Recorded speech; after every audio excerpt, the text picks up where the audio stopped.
Well, my friends, now that we have all settled back into our bodies, it is time we resumed our duties in earnest. Let us speak of our plans. Ever since the Emperor's death, it's been one unsettling rumor after another. I have a mind to pay a visit to Garlemald to ascertain the truth of the matter.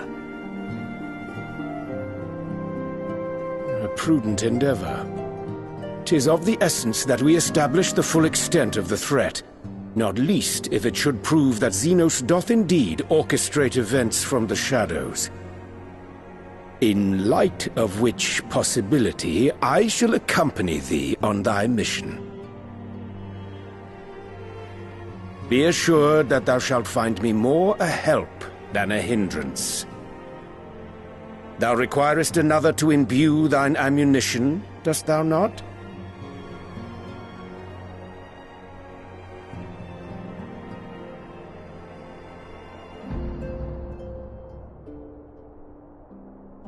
Assuming that's settled, there's something I've been meaning to look into as well.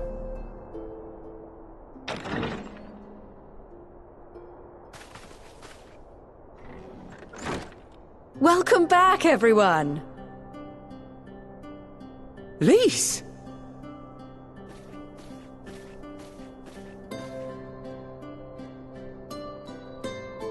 You're fine now, right?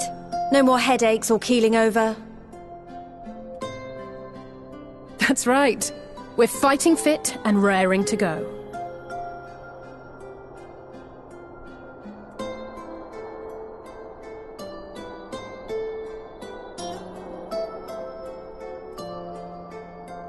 The famous Lise Hext, former scion and hero of the Alamegan resistance.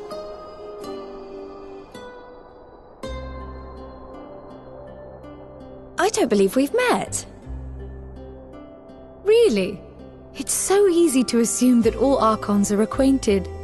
But then I suppose your fields of expertise are rather different.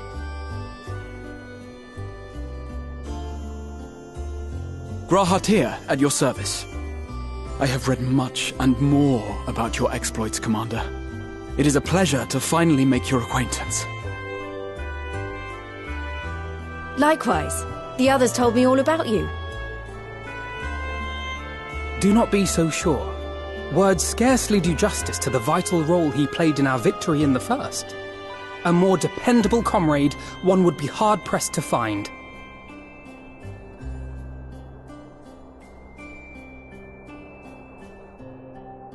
Oh, right. I did glance at the report. But I'd be lying if I said I understood half of it.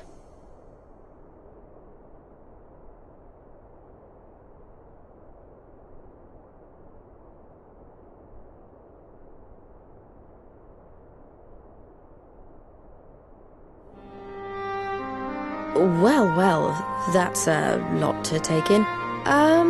Just to be clear, this means we're not heading for another calamity, does it? Shorn of their unsundered master's leadership, what Ascians remain shall struggle to see their plans to fruition. And though I would ever advise caution, I believe we may rest easy for a time. I'll take that as a yes.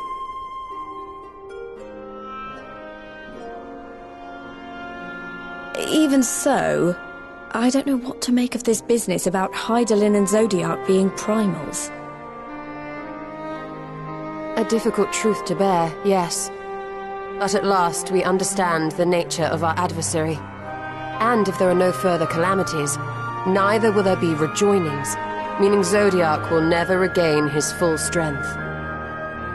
Even so, as the oldest and mightiest of primals, he remains a force to be feared. Though his is a power born of the desire for salvation, we have seen the havoc it may wreak, and it falls to us to ensure that it is never again brought to bear upon this star.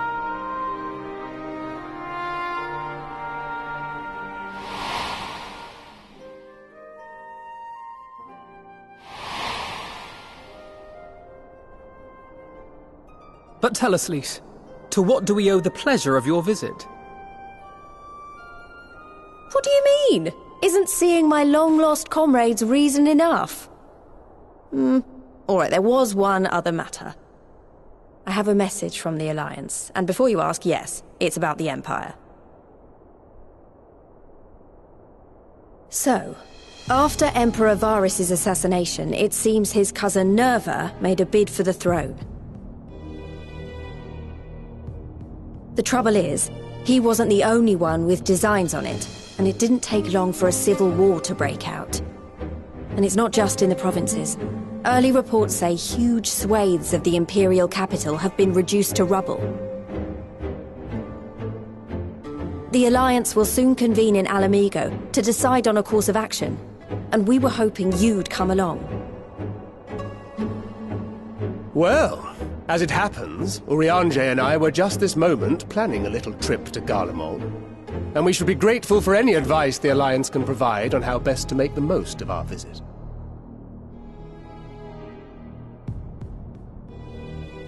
To Alamigo, then. Why don't you go on without me?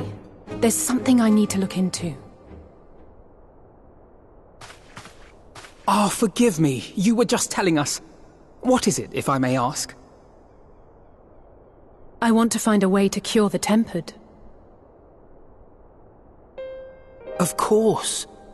You think it may be possible to adapt the treatment you used to help those corrupted by the Sin Eaters?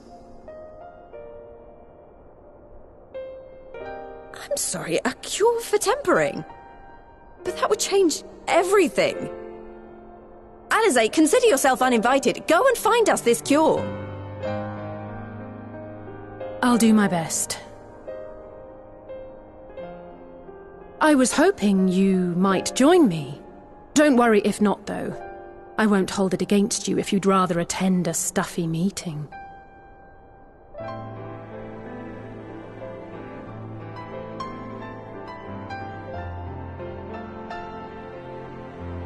I knew you'd say yes. I'll come too. If you don't mind, that is.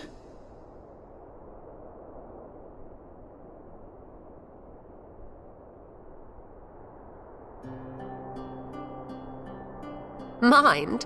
I'm sure they would be glad of your company. Pray, enjoy your time together with your hero. No. That's not... I mean, I simply thought my knowledge might be of some use.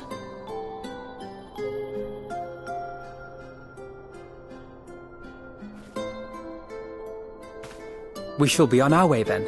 Godspeed.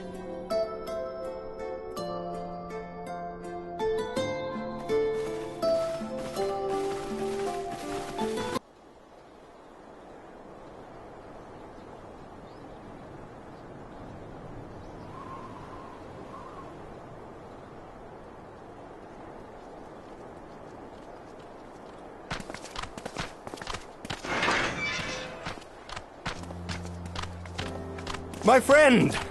After the disappointment of not seeing you in Alamigo, what good fortune to chance upon you here of all places.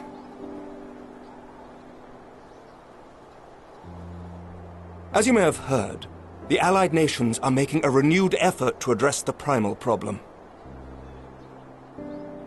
To that end have I invited the chieftain of the Vanu to Ishgard, that we might together plot a course.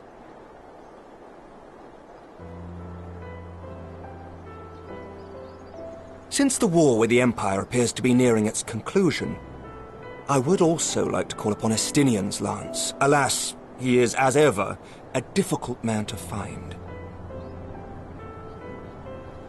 I am informed he recently paid a visit to the Rising Stones. Should he happen to do so again, be sure to pass on my regards, won't you? But tell me, what business brings you to our fair city this day?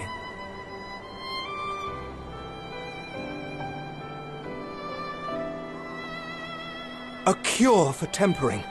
You never cease to amaze me. Until now, our only hope has been prevention, our every failure irrevocable. But this would rewrite the rules of engagement. It could end the cycle of bloodshed. Very well. You shall have all the ceruleum we can provide, and an airship with which to transport it.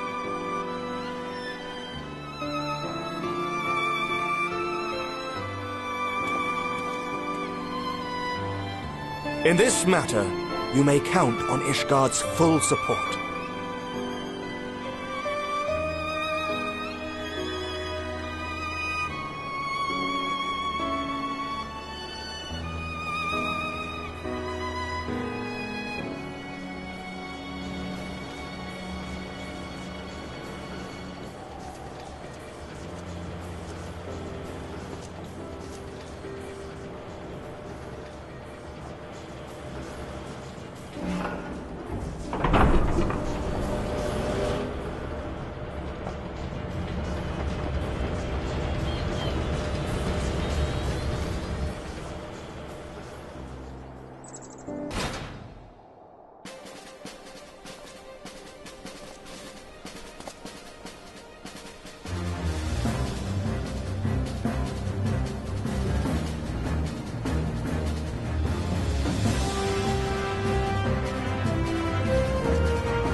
Who would have thought ceruleum weighed so much?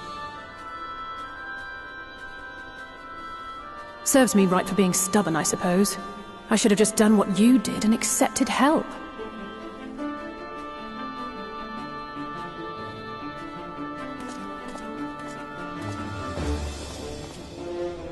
Good work, you two. This is all we asked for and more. Quite a lot more now that I look at it.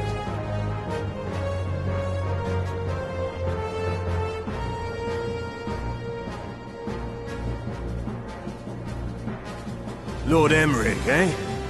And entirely by chance. Ha! Some people have all the luck.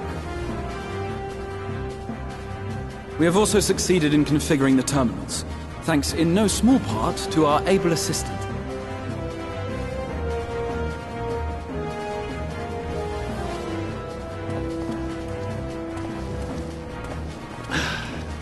It's been a while, hero. You seem surprised to see me. Lest you misunderstand, I've no interest in such things as cures for tempering.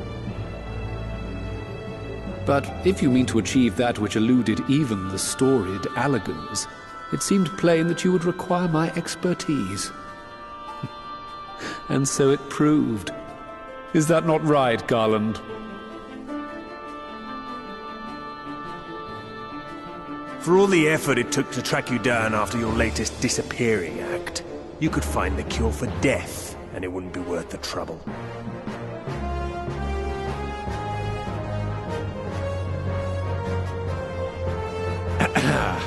That wasn't the only reason I agreed to cooperate. I'm reliably informed that Garland and I are destined to unravel the secrets of travel, not only across dimensions, but through time. Doubtless the lion's share of the credit lies with me. 9 paths to Garland's 1. And this research will be a stepping stone to that illustrious achievement. Very well then. I'll do 1/10 of the work. Just the part that's beyond you. Whatever you say, Garland. By the way, the healing applications of crystal foci proved very useful in getting us to where we are now. I must remember to thank Mikoto.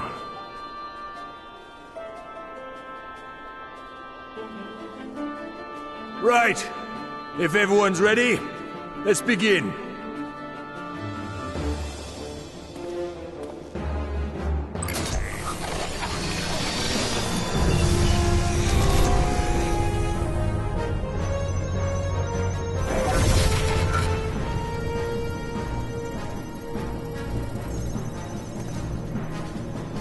All appears to be in order.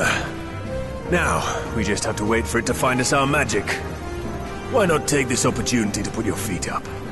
This may take a while.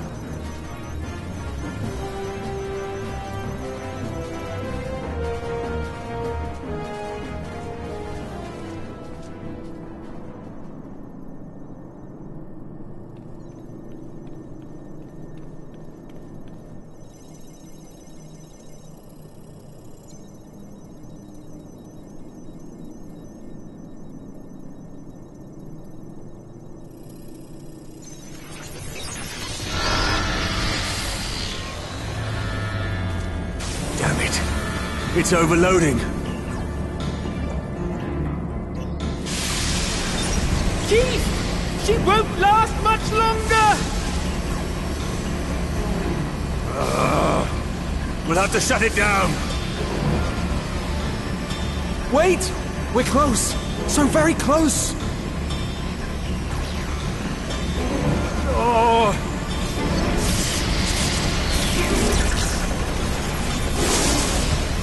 Well, this is going swimmingly.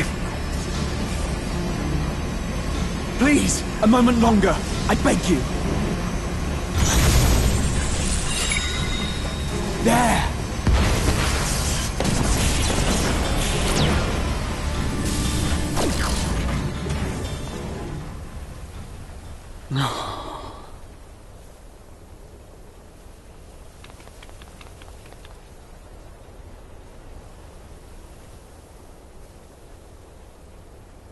I was able to memorize the magic before it faded. It still needs to be put to the proof, but I believe we have our cure.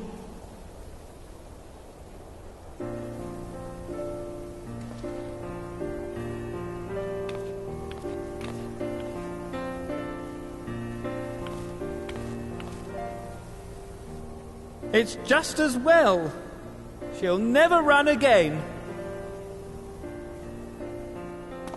The fault is mine. I'm sorry. Don't be. It may fall short of dimension hopping, but a cure for tempering is not to be sniffed at. This, my friend, is a world-changing discovery. One we're proud to have had a hand in. A few Magitech terminals are a pittance to pay.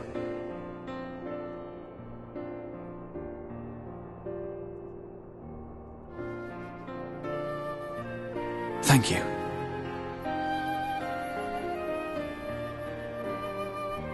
Well, we've done what we can. The rest is up to you.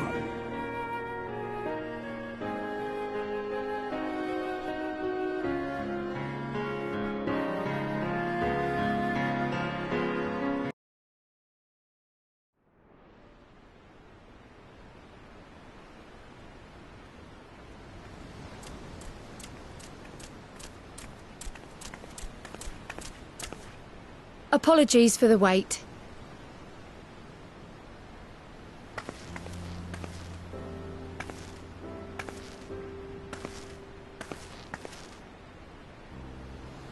Gabu, have you been good?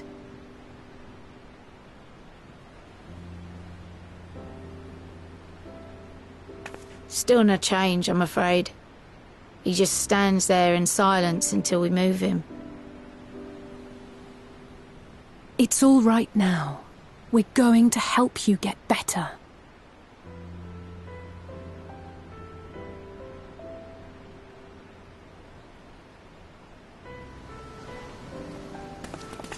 Fancy meeting you here. Alphino Y'shtola! I thought you were attending to primal matters. We were, and came here for a meeting on the subject. Certain pirate factions did not deign to attend, however, and it was cancelled. We had resigned ourselves to having wasted a journey when we chanced to espy you.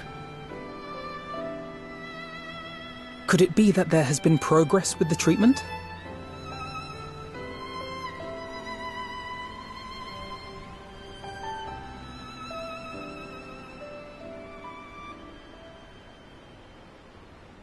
using Magitech terminals to formulate the solution.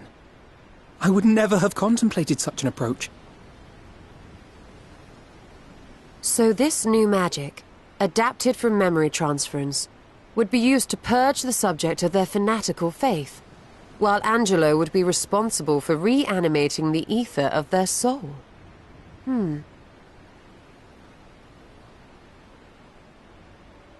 Yet I wonder at the practicalities. If one were to reanimate the soul first, it would only serve to exacerbate the tempering. Conversely, a stagnant soul would not respond to the effects of the magic. Would both need to be performed simultaneously? Nothing escapes Master Matoya's inquiring eye. As you say, both must be carried out simultaneously. And thus, I propose to imbue Angelo with the tempering treatment in much the same manner as I did the spirit vessels.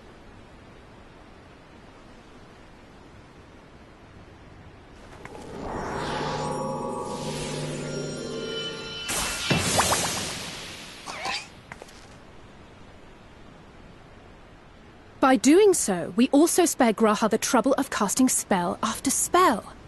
It's really rather efficient. Be that as it may, certain difficulties are unavoidable. The imbuing process will still require no small amount of ether. And, as I can no longer draw upon the Crystal Tower's stores of energy, I will be compelled to rely on those of others. Well, I, for one, would be glad to assist. As would I. Since the resumption of our duties, it has been naught but stuffy meetings, and I have ample ether to spare. Excellent. With your permission, then, let us begin.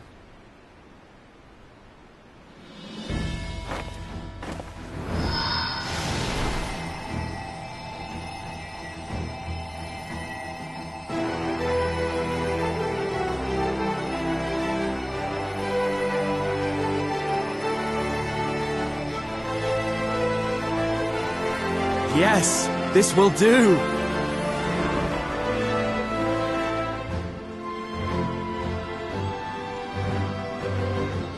And now, it's my turn.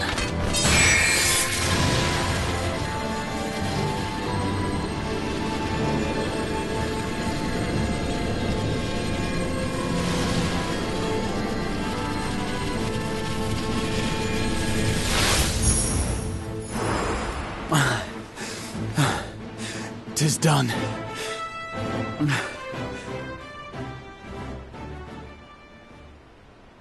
No small amount indeed.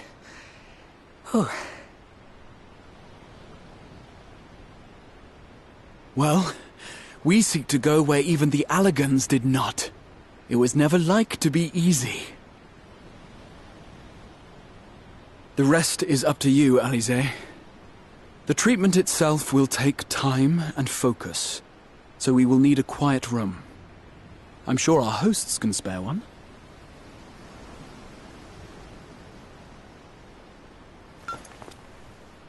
I will go with her. It may be a while before we return, so I would ask for your patience and your faith.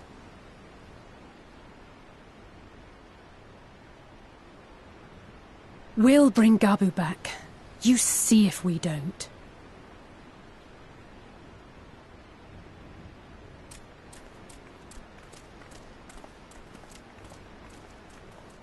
Twould seem our part is played. Let us find a place to recuperate while we wait for news.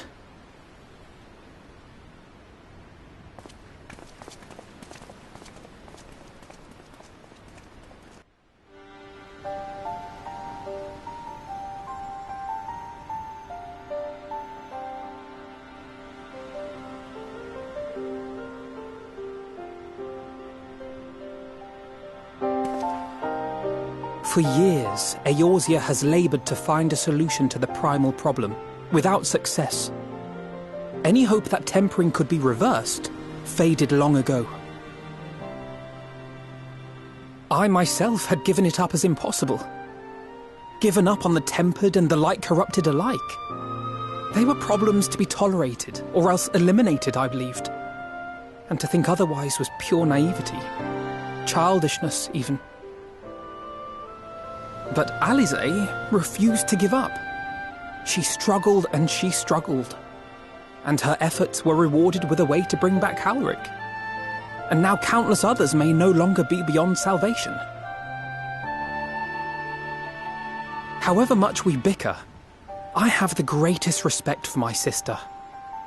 Had I half her stubbornness, nay, her unwillingness to accept the status quo, I would be a far better person. A far better scion.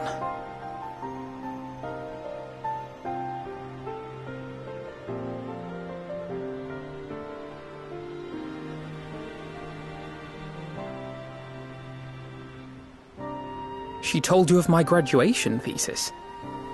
How very embarrassing. Nonetheless, it is comforting and not a little surprising to hear that I'm still capable of impressing my sister. On the rare occasions I'm not annoying her, that is.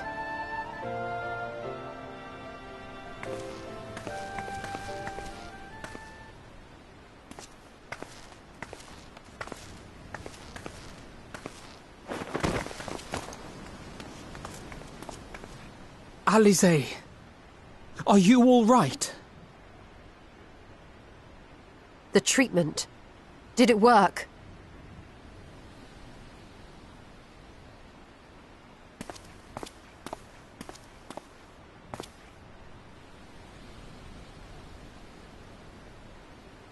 Oh, I'm so glad to see you all. Delighted, happy, glad. Gaboo!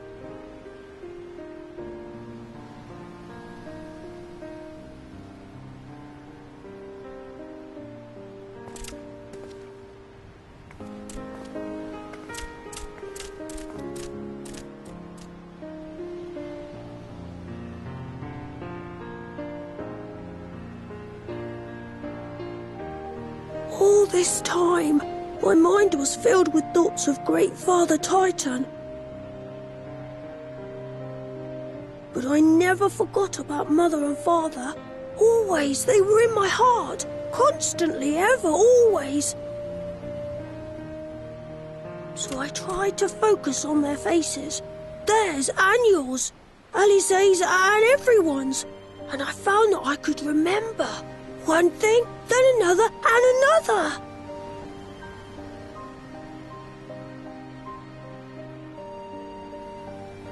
Your hopes reached Gaboo. They helped him to hold on.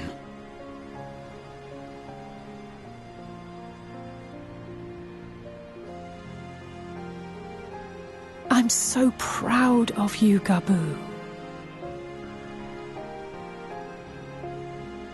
I couldn't have done it without you, Alize. Can you help the others too? Cure them, heal them, help them? Yes, we can. All of them.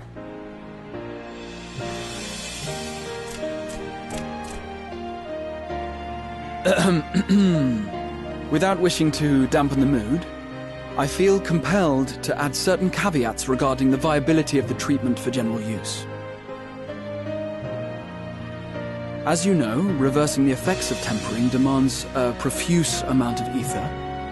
And while Alize was able to heal Gaboo alone, I fear the same will not be true for those who exhibit more advanced symptoms. Moreover, the treatment's effects are limited to the soul. It offers no succor to those whose very flesh has been altered through prolonged exposure to a primal's influence. All of which is to say that we cannot save everyone. Maybe we can't, or maybe we can. No one gave us a hope of saving Gaboo, and yet here we are. We must find a way to treat as many as possible.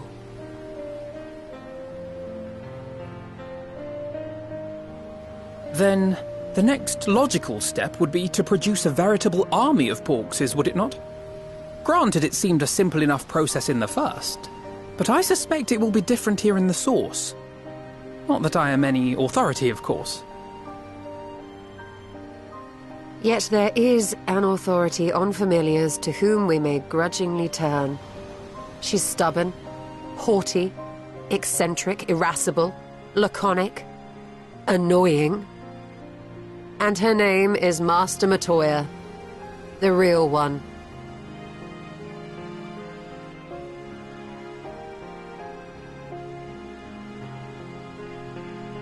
I have to go now, Gabu. But the people here will look after you, all right? And I promise to come and visit you again soon. All right. Thank you, Alize. Thank you.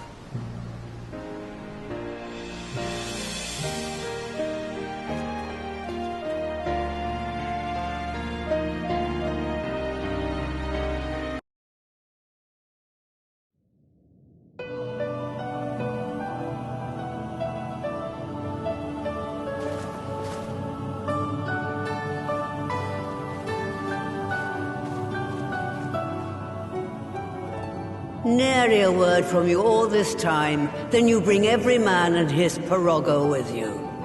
Did no one teach you any manners, girl? They were too busy teaching me etherology, Master. Jesting aside, I wanted to be the one to express our gratitude. I am told you spared no effort to sustain our bodies while we were away, and for that, we owe you our lives. Thank you. You were gone so long. I was starting to think you'd set your heart on staying. It wasn't easy to leave, as it happens. Seldom does one have the opportunity to study other worlds, and I would not have minded extending my stay by a handful of years.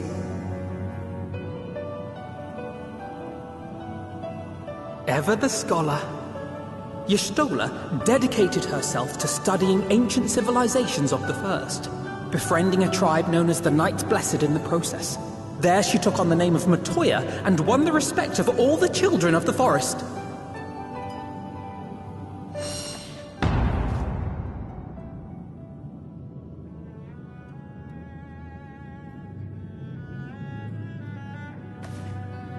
I merely adopted an alias in accordance with the custom of my hosts. Yours just happened to be the first name that came to mind. You mean to tell me you went gallivanting about using my name and only bother to visit when you need a favor? And don't pretend you don't. I taught you long enough.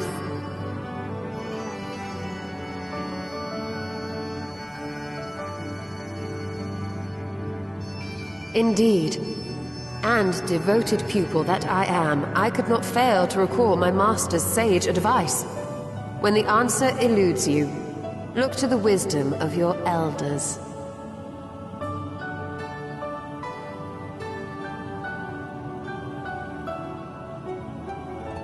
You there. Were you going to introduce yourself?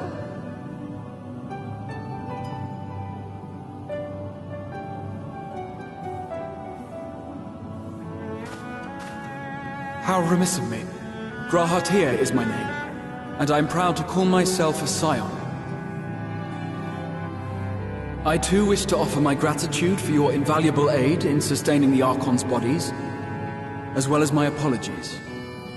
It was my inexpert summoning spell which endangered their lives in the first place. Ah, yes. The one bent on digging up the mysteries of Alag. Old Galaf used to speak of you, and Kryles told me all about your recent exploits. Do you have a bad back or something? At ease, boy. Whatever mess you've made, I'm not in the habit of dwelling on the failings of the younger generation. You are too kind. I've also heard much and more about you, Master Matoya. 'Tis an honor to finally make your acquaintance.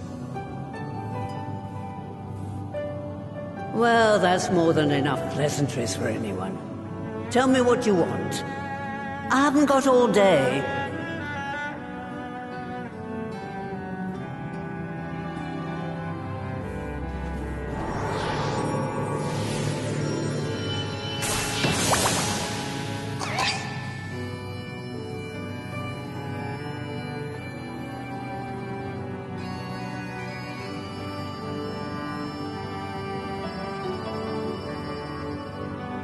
So that's the way of it. It should be a simple enough matter to make the familiar. The magic, on the other hand. Ah, that you may leave to me. Being the only one possessed of royal blood, I alone can imbue the subject with the necessary magic. So I just need to create porxies with the power to stir the soul. Just, I say. Though we're talking about a veritable herd of the little buggers, we'd collapse before we reached double figures.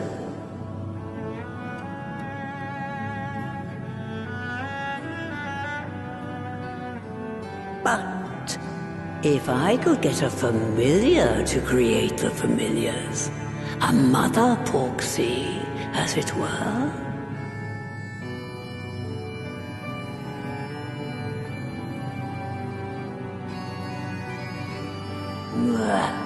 Seems I haven't seen the last of that moldy old hole after all.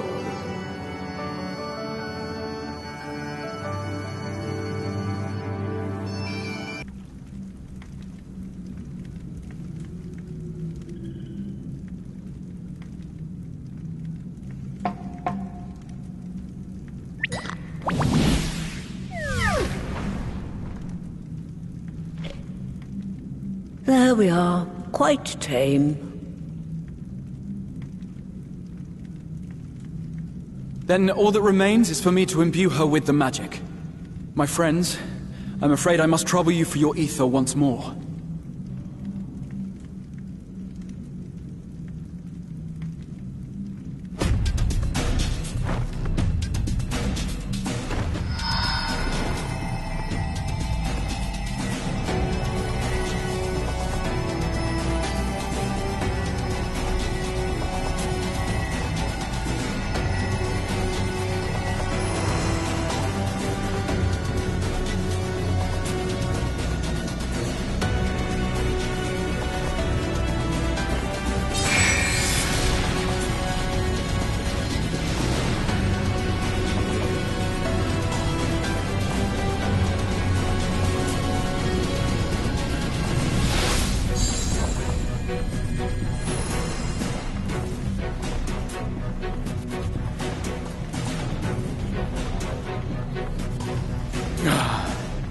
That should suffice.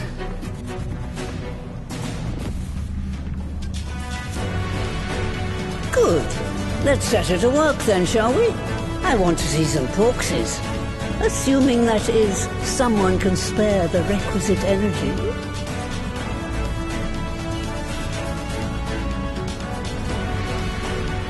A mere drop in the ocean for the great sorceress Matoya, I dare say.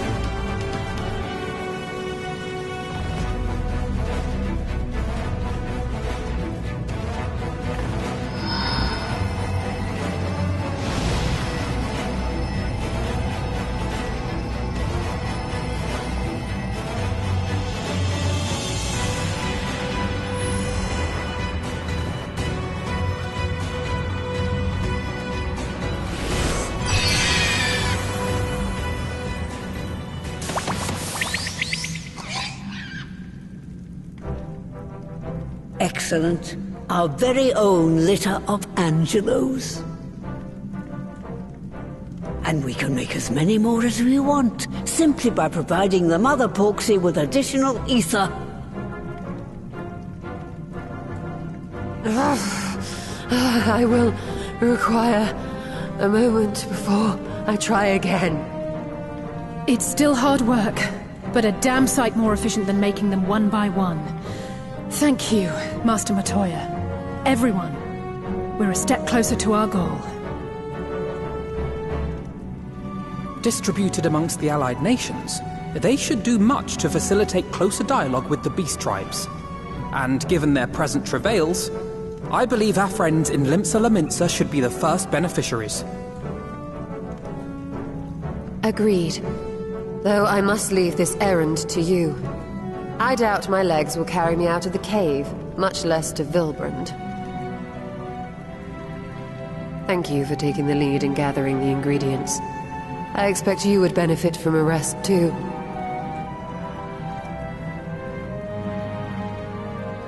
In addition to the Porkses, I trust you've gained an inkling of how much effort goes into the creation of familiars. Or mayhap you attribute your struggles to old age. If I said yes, would it persuade you to treat me like an adult? Not with that pertness, it wouldn't. Anyway, assuming you have no other favors to ask, I shall be leaving.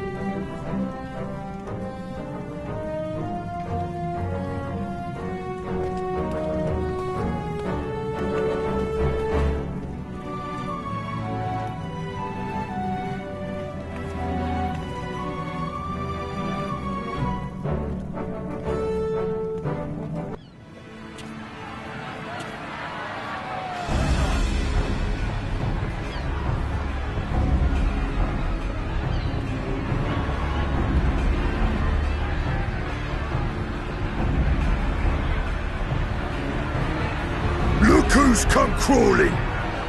Traitor! You can shove your piece!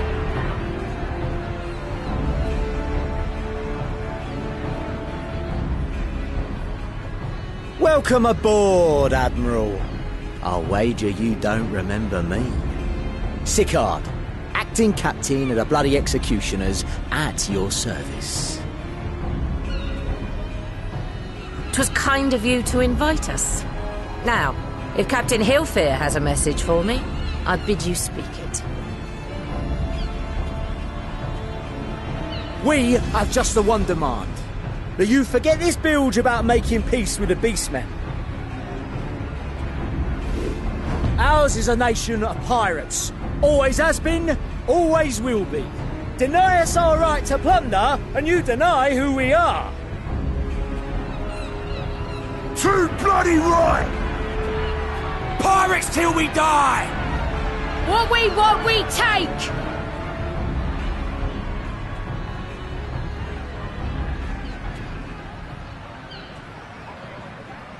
Piracy has no place in our future. What'd she say? Pirates have no place. Our nation has prospered through piracy, 'tis true. Yet it is but one part of our long and storied history. Centuries ago, our ancestors led a failed rebellion and were driven from their homes with little more than the shirts on their backs. In fear of their lives, they sailed south until they came to these shores. Finding the land occupied by kobolds, however, they were forced to turn to piracy in order to survive. And survive they did. But not so long ago, when the Empire threatened to crush everything we'd built, we set aside piracy and joined hands with our neighbors. This too was in order to survive. And survive we did. Time after time we fought the Empire, and time after time we won. And through trade with our newfound allies, we prospered more than we ever did through pillaging and plundering.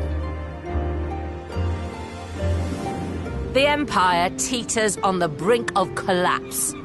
Ere long, provinces like Wurlit and Bosnia and many others will regain their freedom. When they do, our matchless fleet will lead the world in a new golden age of commerce. The tides favor us, and the ocean beckons with her vast bounty. But if we cling to the old ways, this great ship we call Limsa will trade the boundless seas for a lagoon. Shall we scorn the world's wealth for a plundered pittance, then? Or shall we embrace change and thrive, like our ancestors before us? The choice is yours.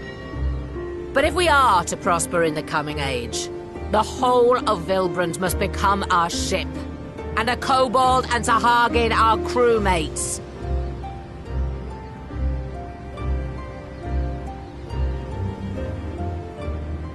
Rousing words.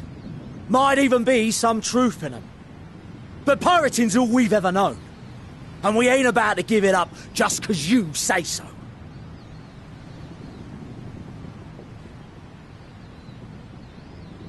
Still, we're all the Mincins here and no one wants a war. So where does that leave us? Long before you became Admiral, I heard you was captain of the League of Lost Bastards. That true? If so, you'd know how we pirates settle our differences.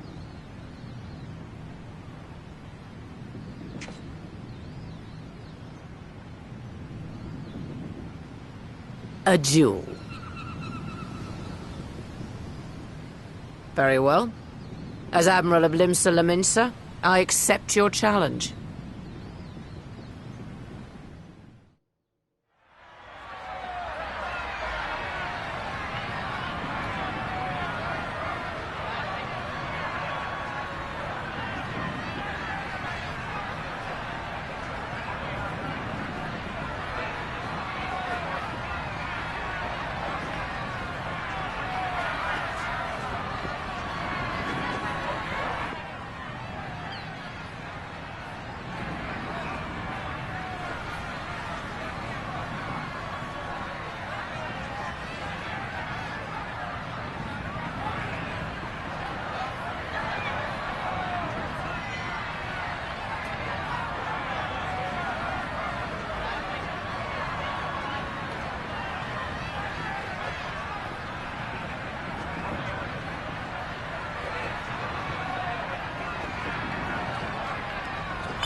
This ain't over! Not till one of us is dead! Finish the job! Or I will!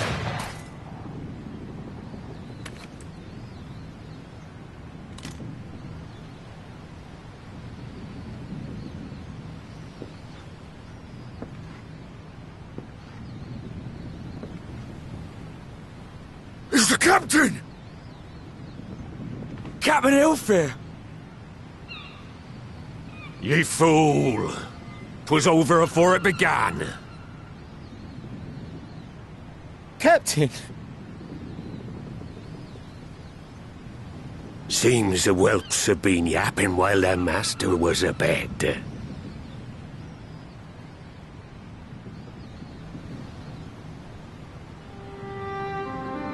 Listen well, all of ye. Since the signing of the Galadian Accord, we all of us have been part of the same crew. The crew of the good ship Limsa Laminsa. At the helm of that ship is the Admiral. And 'tis she who decides where we sail. Was I not clear on that point? Or did you forget whose deck you stand on? Nay? Then what in the seven hells are you playing at? It's all we know, Captain. If we ain't pirates, what are we? You're bloody idiots is what ye are. Idiots with your own lives ahead of ye. Ye can do anything ye want.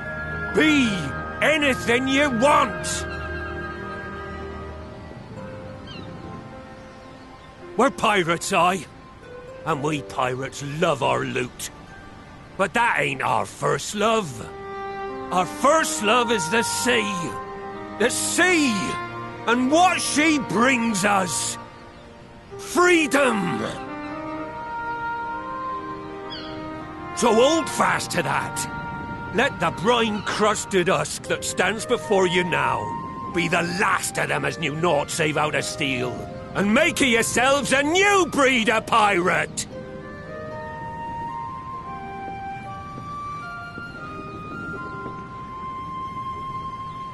Lad, I made ye me right hand 'cause I saw something in ye.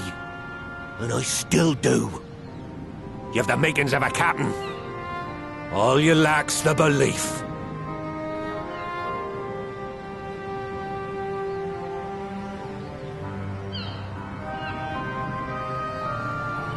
Well now, it seems we're of one mind after all. Apologies for the misunderstanding, Admiral. We're with ye, wherever ye be headed. You have my thanks, Hilfir.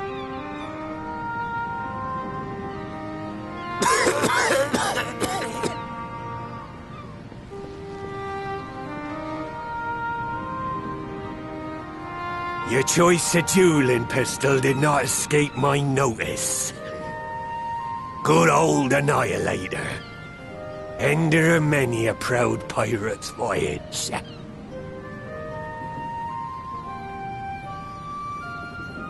Mistbeard's vanished into legend, and it won't be long before I take my rest in the depths. Yet be that as it may, the old ways can only truly die when we've dealt the Empire the telling blow. There'll be stormy seas ahead, no doubt. But I'm trusting ye to steer us through to the other side.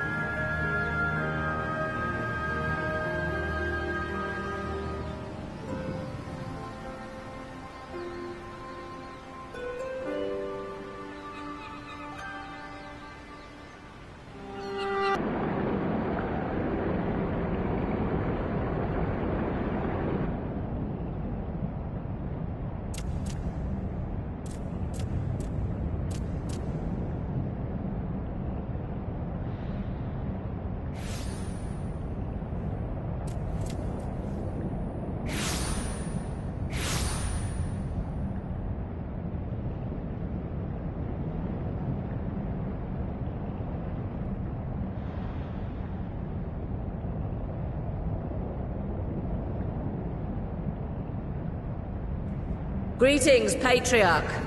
I am Merlwyd Blufisvin, Admiral of Limsa Lominsa. I come before you to offer my sincerest apologies for the many wrongs committed by my people against you and yours.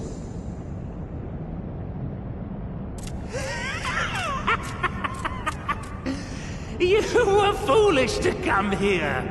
Stupid, unwise, foolish.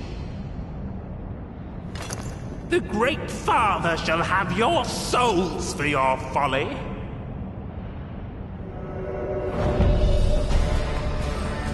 Aye, just as we thought.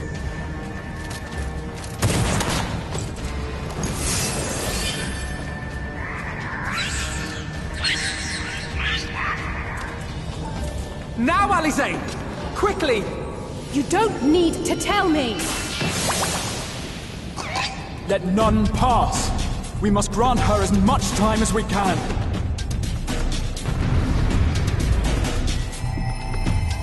Yes, this will do. Here I go.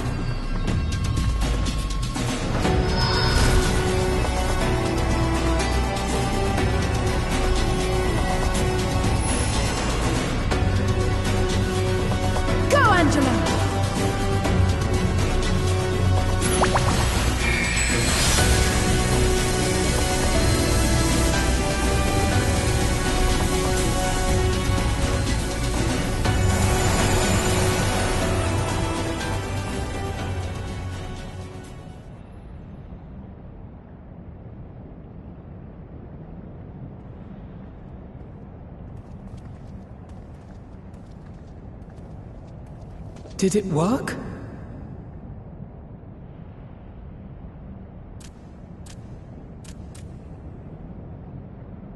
What?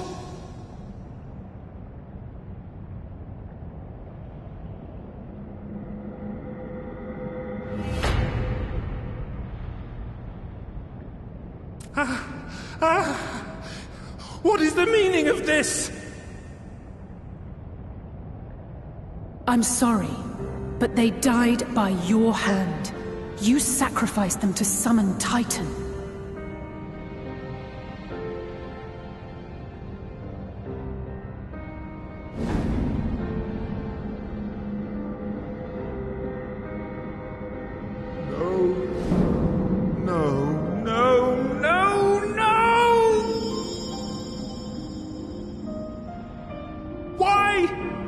Why would I do such a thing?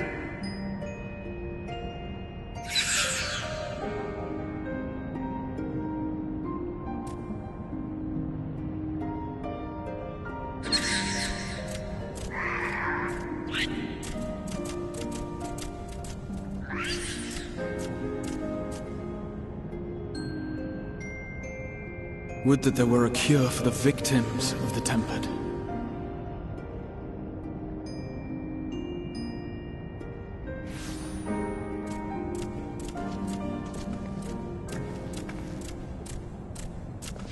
Gabu! What are you doing here?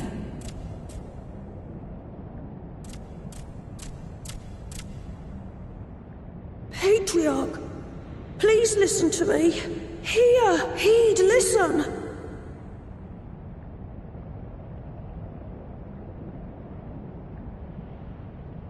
The Great Father we have been summoning is false.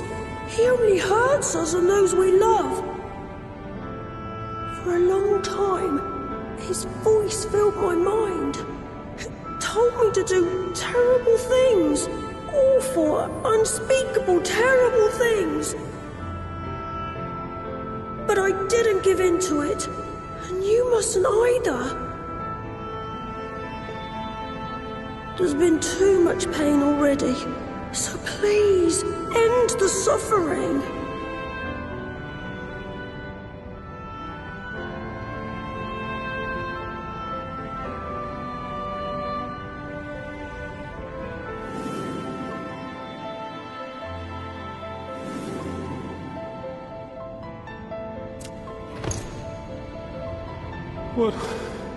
What have I done?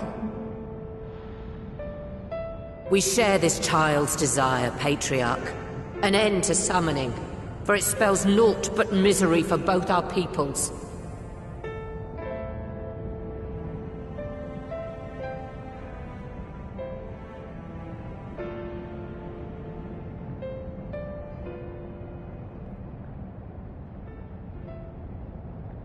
For many long years, man and kobold have feuded over territory, pillaging and perishing for the earth beneath our feet.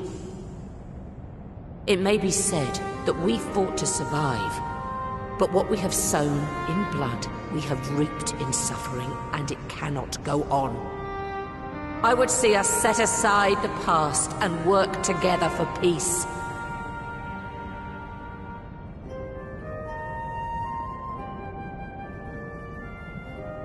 It was wrong of me to hurt my own in the name of the Great Father.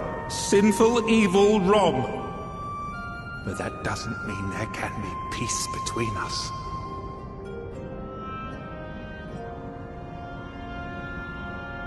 Men cannot be trusted. The bounty of the land was to be ours, and yours the bounty of the sea. But you broke the pact. Violated, breached, broke. Unready as we were, what choice had we but to call upon the Divine to rid ourselves of your tyranny?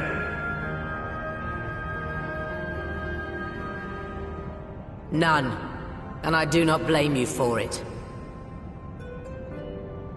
In violation of the spirit, if not the letter, of the pact, we took your lands for our own. The fault lies wholly with us. On behalf of all Laminsons, I offer you my humblest apology. I pray you'll find it in your heart to accept it.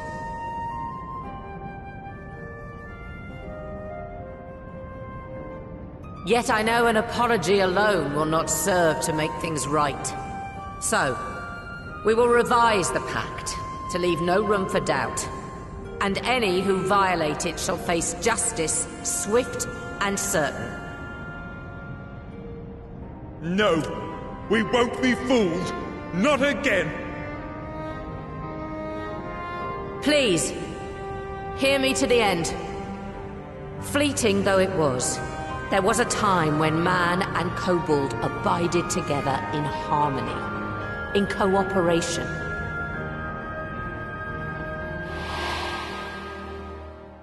In those days, your people shared the secrets of smelting. Knowledge which allowed Limsa Lominsa to thrive. Much of what we have we owe to the kobolds.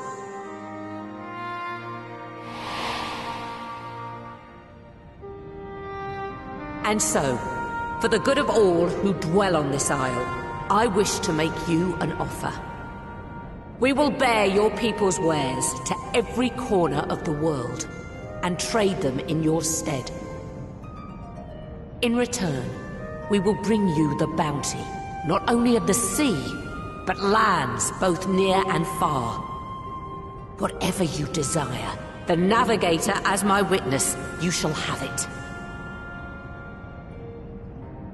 There will be no more man and beastman, just the crew of the great ship that is Vilbrand. And together, we will share in the wealth of the world, if you'll only accept our hand in friendship.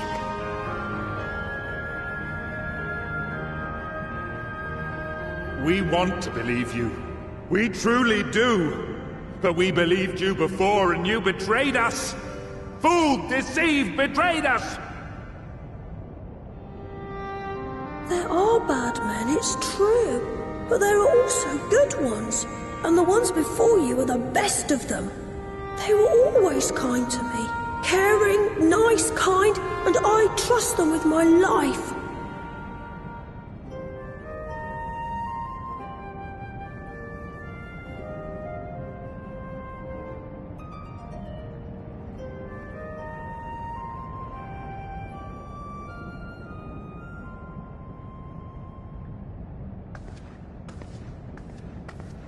Before I became Admiral, I was a pirate. I stole, I fought, I stained the sea red with blood. Such is my past, and I dare not forget it, however much I might want to.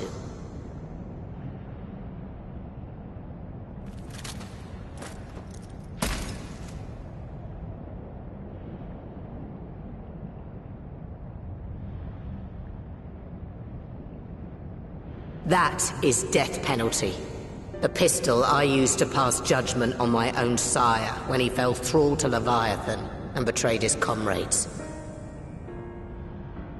It's loaded. If you were to point it at my head and pull the trigger, I would most assuredly die.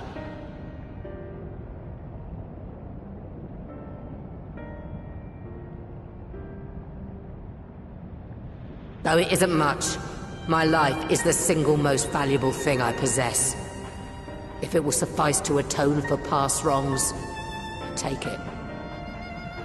A single bullet to annul the old pact, and my blood to write it anew.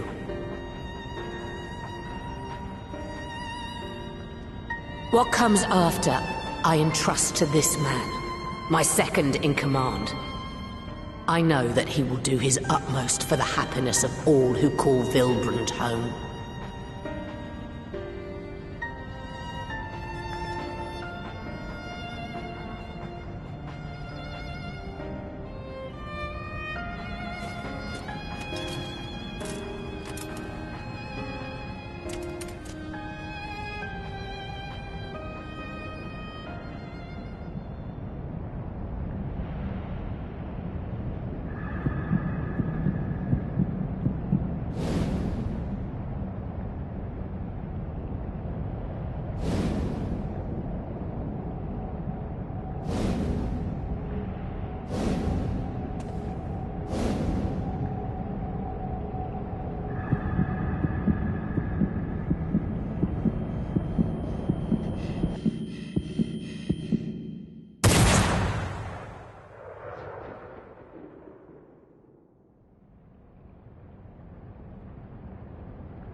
I do not trust you.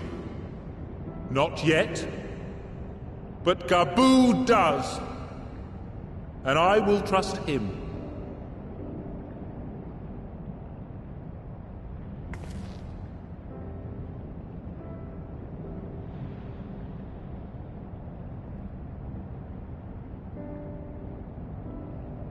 We want you to know that we respect your faith.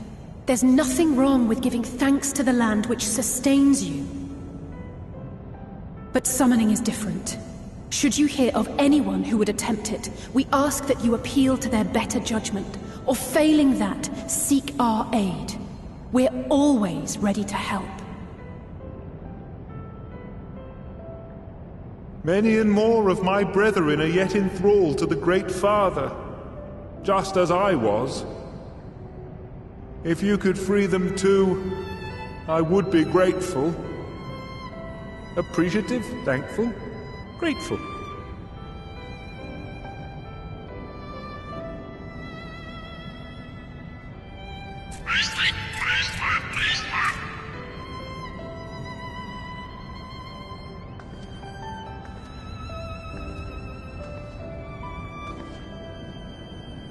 "'Tis we who should be grateful, Patriarch. I thank you for affording us this chance.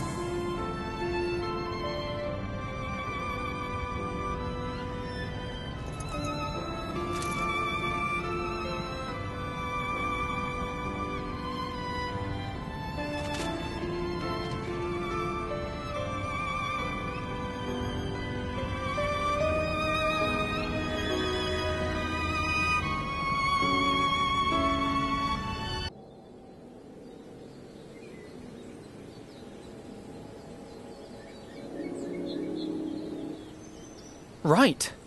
Let's return to the Rising Stones.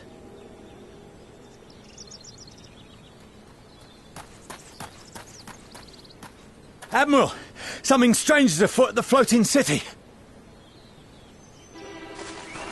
Breathe, man. What is it? I think it's best you see for yourself. Please, come with me.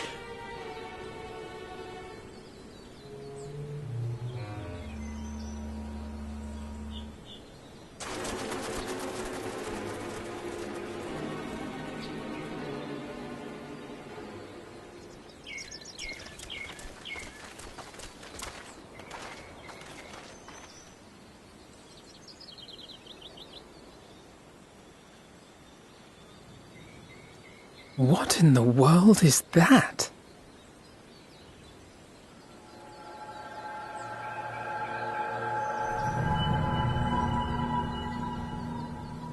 A tower? You can see it too, then? I feared I was losing my wits. One moment I was patrolling as usual, and the next it was just there.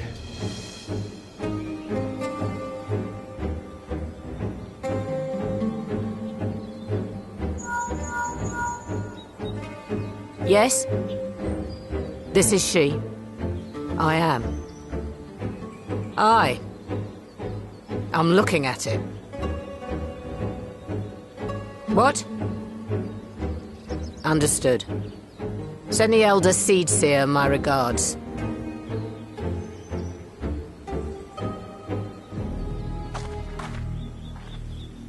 The communications officer. It seems this isn't the only tower.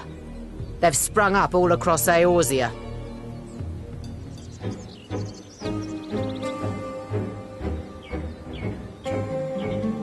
Nothing more is known, only that they appear to be of Garlean construction. Our allies on the Alamegan front are on highest alert. Forgive my directness, but would you join them? They may well need the help. Of course, Admiral. We shall make all haste. My thanks. I will return to Limsa to weigh our response.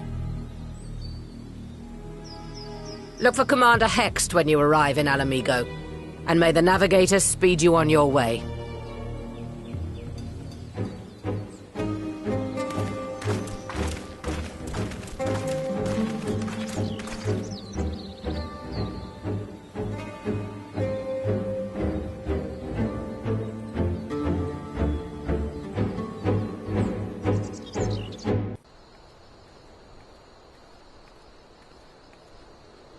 Thank you for coming so soon. I'll send for Commander Aldin at once, and we can decide what to do about these infernal towers. Roger preserved!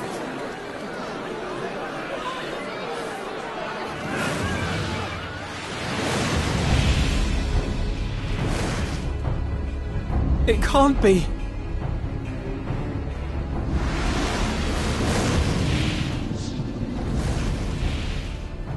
The palace!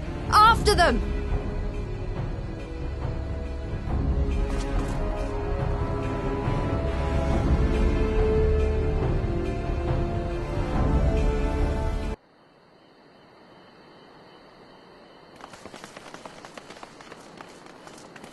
You're here, good.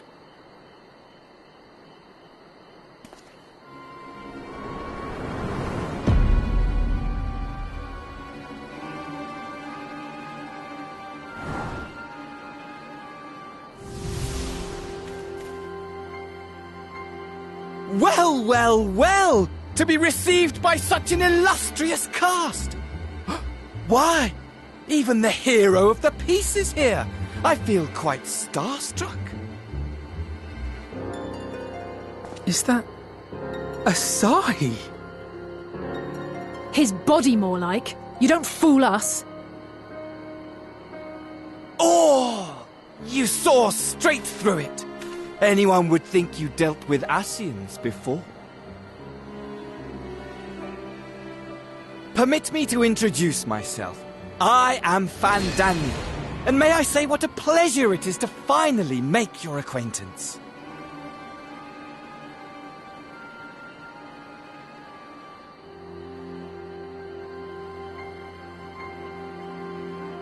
My, straight to business is it? Suit yourself. It is my intention to recreate the final days, to which end I have distributed a collection of rather ingenious devices, or towers, which will, in time, give rise to the grandest of spectacles. The final days? But it was the Ascians who laboured to prevent them.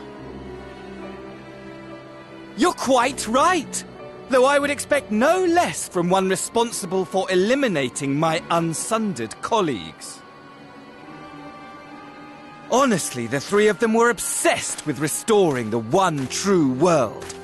As a sovereign individual, however, I never had much interest in such things. I mean, why bother when you're just another sundered minion?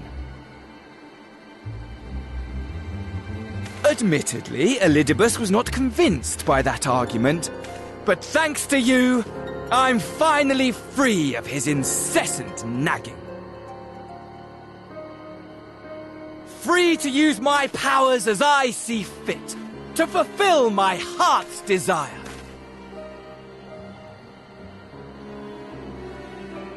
And my heart's desire is to lay this half-broken world to waste, leaving nary a fleck of dust behind! What? Why would you want such a thing? Because I want wretched creatures who ask such meaningless questions to die! You! And you! And you! I want you all to die! And I want to die too! Oh, yes! I want to die and take everyone with me in a paroxysm of pain and suffering!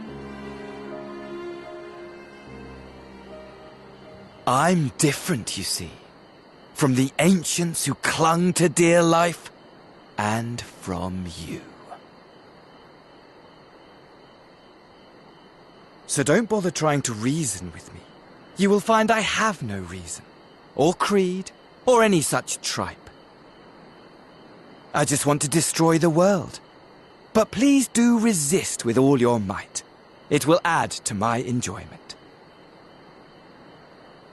Now then, ladies and gentlemen, keep your eyes peeled, for the curtains have risen on the spectacle to end all spectacles. We, The Telophoroi shall be your performers, and this very star our stage.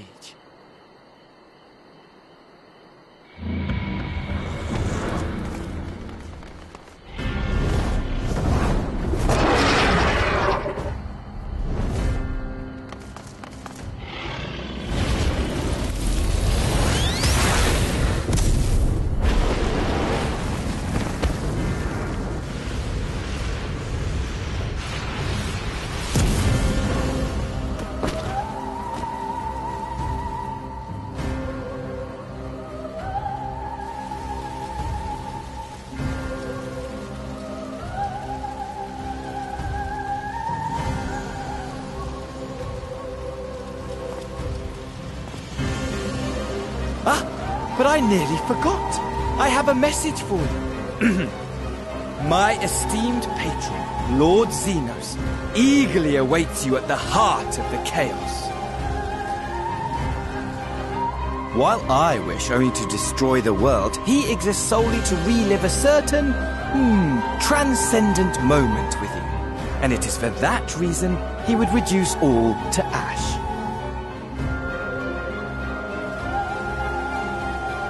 Pray see to it his dreams do not go unfulfilled. For if you should disappoint him, my trusty companion here, whom I've dubbed Lunar Bahamut, will burn your cities and everyone in them.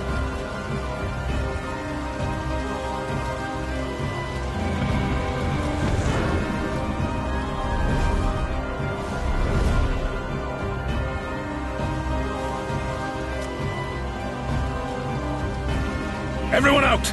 My men will tend to the blaze.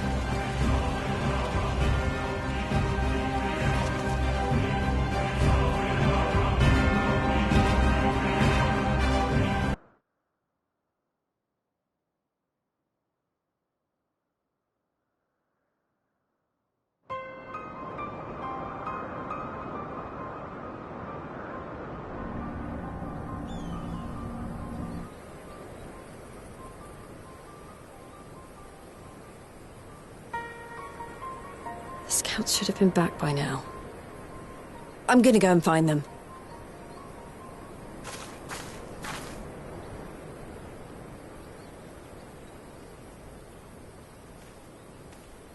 Oh, thank goodness for that.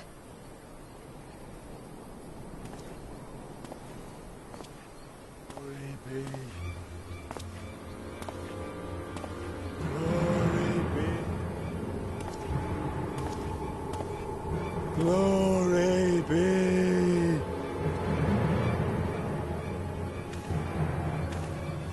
Glory be to Garlemald!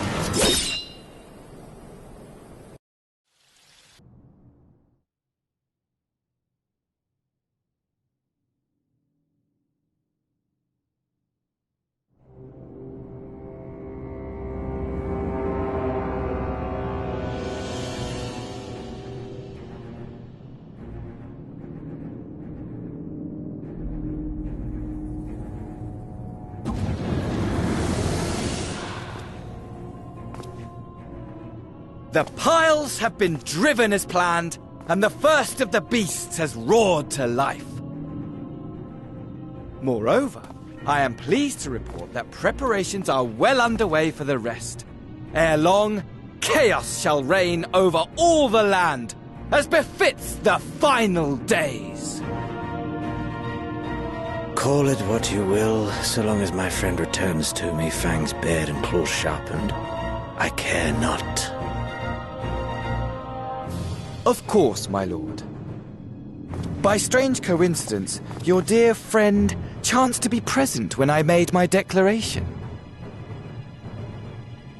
I took the liberty of informing him that you await his coming, though I confess I may have singed him a little in the process.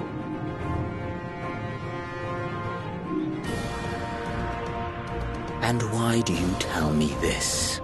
Are you in such a hurry to die? Ah, my apologies. I must guard my tongue lest it be the end of me. Though, There is something to be said for such a glorious death. Better to fall to one who has it all than falter before an inferior. I shall keep it in mind as a contingency. For now, however, I shall proceed with the plan. My lord.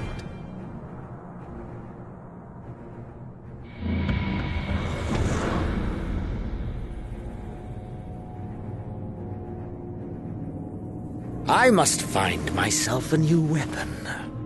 One worthy of our long-awaited reunion.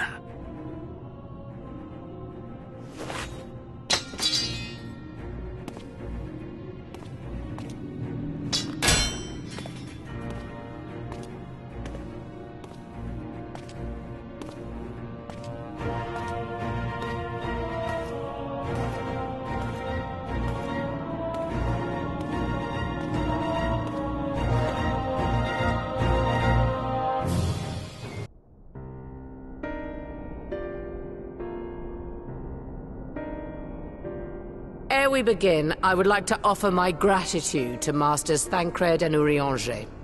'Tis no small feat to infiltrate the Imperial capital and live to tell the tale, much less in times of civil war. Thanks to them, we may plot our course in full knowledge of how the winds blow in Garlemald. Full glad are we to have been of service. But verily, such dangers as we did encounter pale into insignificance next to those faced by our comrades. An Ascian, armed with the might of Bahamut, bent on bringing about the final days. Theatrix.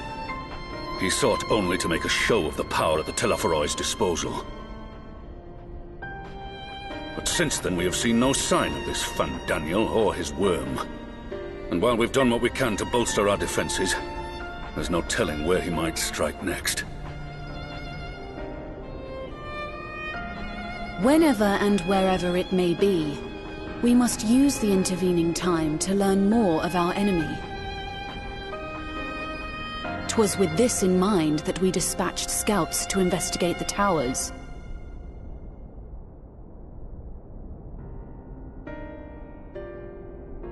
Our advance party took longer than expected to return. And when they did, they tried to kill us. Luckily, I'd seen that sort of thing before, and we were able to restrain them before they did any harm. Then it was just a matter of letting the Porksies do their work. Are you saying they were tempered? Once they'd come back to their senses, they told us everything they could. It seems that just as they were getting close to the tower, they heard an ear-splitting roar, and that was the last thing they remembered. But what worries me most is what they were saying right before they attacked. Glory be to Garlemald.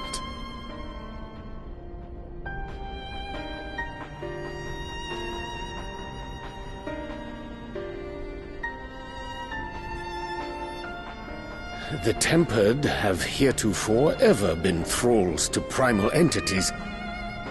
Yet these hapless souls were compelled to accept a nation as the object of their devotion.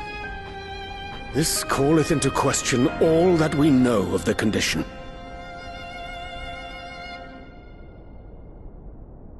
Would that the unsettling news ended there.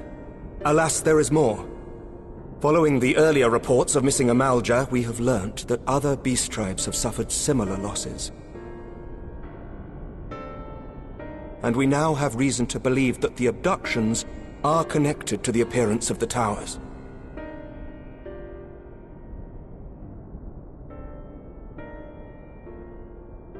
Our scouts sighted black-garbed figures leading shackled Ixal in the direction of the tower in Dravania. The Temple Knights were able to intercept them before they could reach their destination, liberating the Ixal and apprehending their captors, each of whom was found to be equipped with Garlean arms and armor. So the Empire is the common thread. With the support of Xenos, it seems likely that Fandaniel has rallied a faction of the splintered Garlean army to the banner of the Telophoroi. Lord Hien reached the same conclusion when I shared our findings with Doma. The plan had been to march on Garlemald from the east and west in order to force a peace treaty. But the situation has changed. Dealing with the threat of the towers must come first.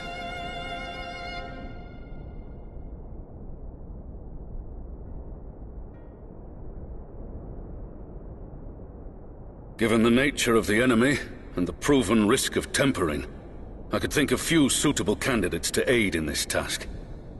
But I am confident in my choice.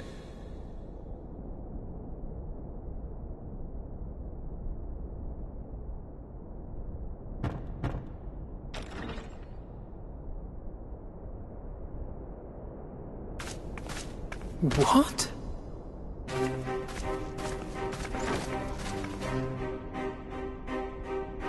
Resistant to primal influence as they are, they can investigate the towers without fear of being turned.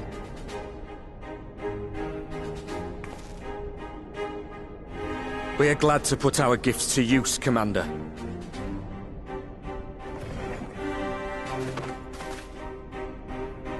Gifted or not, going behind enemy lines remains a perilous undertaking. But we must know more if we're to strike back at our foe. I'm counting on you. If it would give us the upper hand, I'd do it 100 times over. We won't let you down. That concludes the briefing. You two, make ready and join your escort.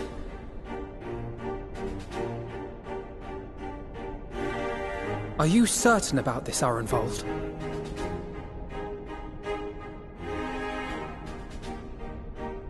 I am. Come on, let's talk outside.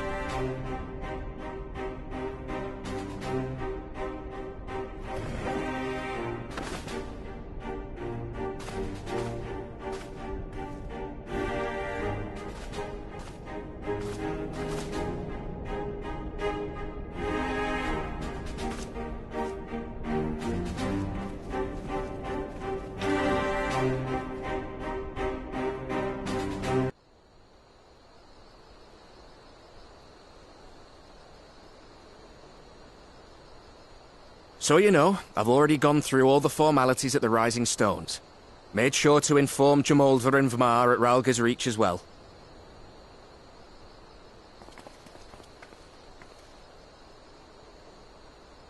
Arenvold, I admire your enthusiasm, but this is far more dangerous than anything you have done before.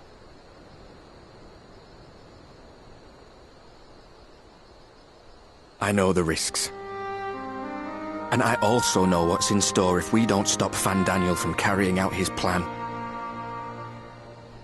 With this power of mine, I can make a difference. If I stood idly by, I would regret it for the rest of my life.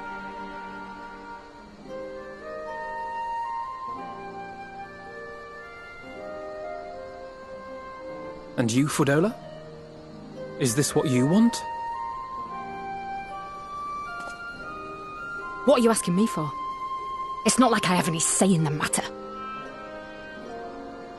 Don't pretend. We both know Commander Aldin gave you a chance to refuse. And you didn't.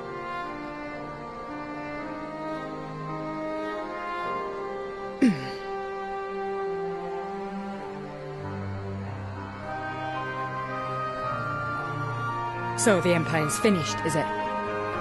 But that's what they're all saying. That the great and glorious Garlemald slit its own throat.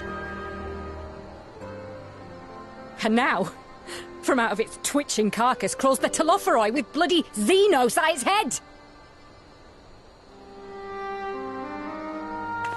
I fought for Garlemald. Killed for Garlemald. What was I a part of? I need to know. Whatever it is, I need to know.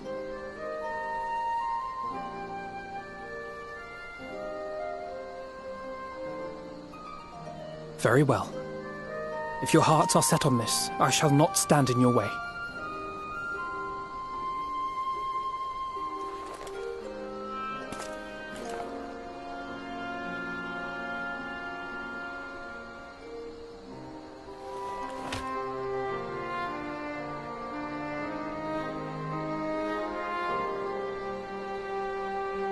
If you've finished with your touching display of camaraderie, I have a question.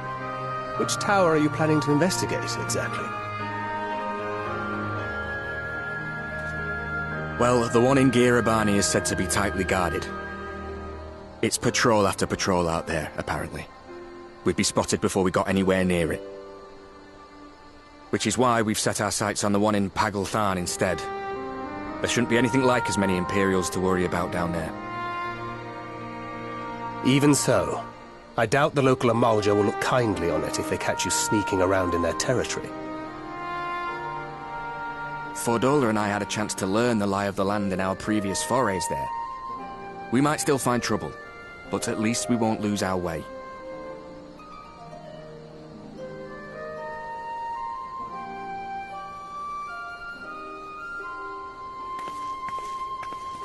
Well, we'd best not keep them waiting any longer. Mayhap when all of this is over, we could take another trip to Loxeld. I would have you know I've become a rather capable swimmer since our last visit. Ha! I'll believe that when I see it. Though, to be fair, getting into deep water does seem to be a scion's lot in life. Take care, Ray.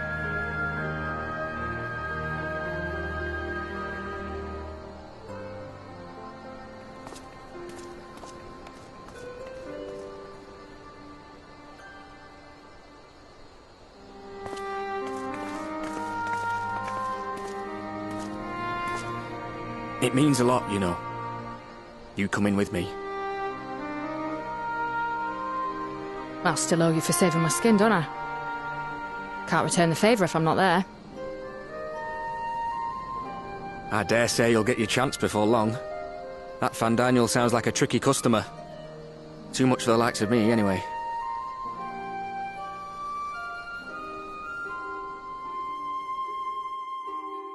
But we both know I'd just be another soldier if it weren't for my gift. And I need to be a damn sight more than that given what's coming.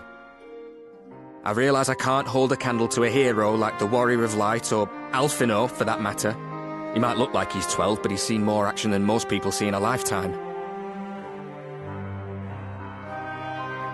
No, the fact is I'm nothing like them, and maybe I never will be. But I'll be damned if I don't try.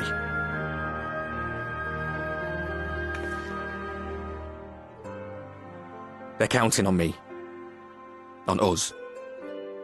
So let's give it our all.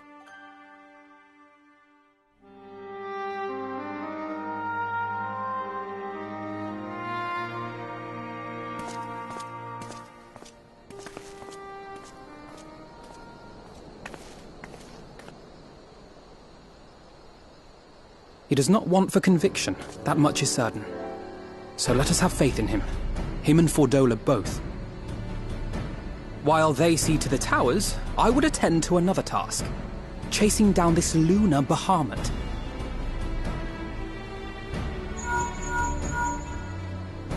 Ah, bloody thing. Can you hear me? It's Tataru! I'm happy to say we've managed to find Estinian.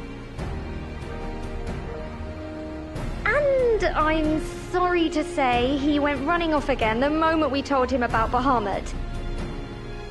But he did mutter something about heading to Ishgard, so if you're quick, you might still be able to catch him.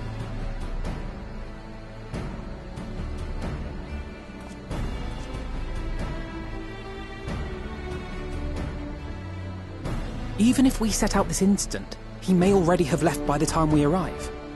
Have her send the Bonanza to Ishgard. It may prove useful should we need to give chase.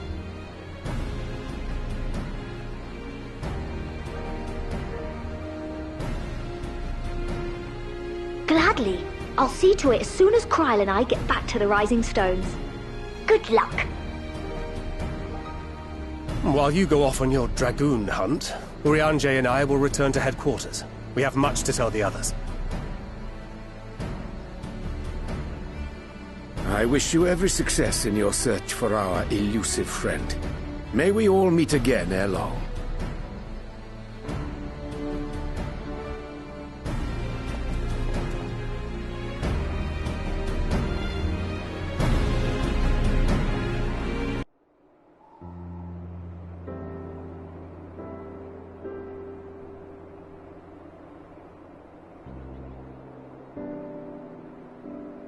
No sign of him. Not that I've ever met him before, but the way Alphino goes on about him, I'm fairly sure I could pick him out in a crowd. Speaking of which, it does seem awfully quiet. If the erstwhile Azure Dragoon had returned to Ishgard, would it not be a source of general excitement?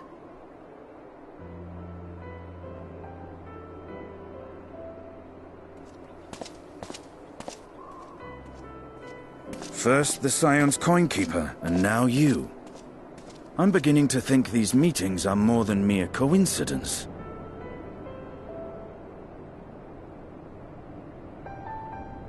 Not that I'm complaining. It's been too long. Too long? You look an ilm taller and twice as rugged. It suits you, Alphino.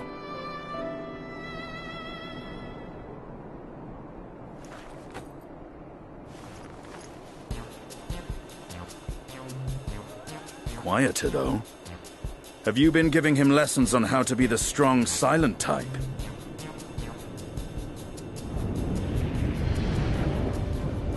I am not Alphino!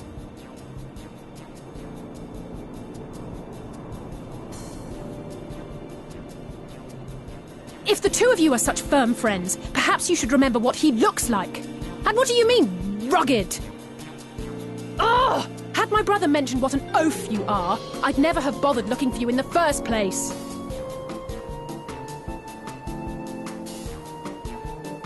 Estinian Wormblood, the Azure Dragoon. He who fought and felled the dread worm Nidhogg at the Warrior of Light's side. To think the day would come when I should see this living legend with my own eyes. Would someone mind explaining what is going on? Is everything all right? I thought I heard Alize shouting.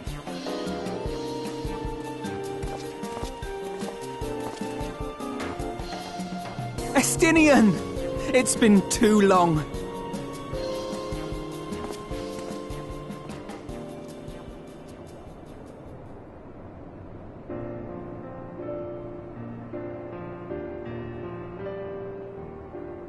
No, it's quite understandable. That was hardly the first time we've been confused for one another. Nor, I suspect, will it be the last. Well, I, for one, will not be making that mistake again. What I will say, for the second time today, is that you've grown. Inside and out. I can tell. One can't remain a spoiled little lordling forever, you know.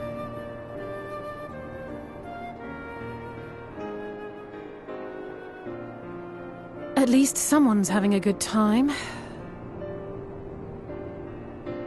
You know, when we were growing up, Alphino would never befriend other boys because he couldn't stand the thought of not being in charge. But maybe that's changed.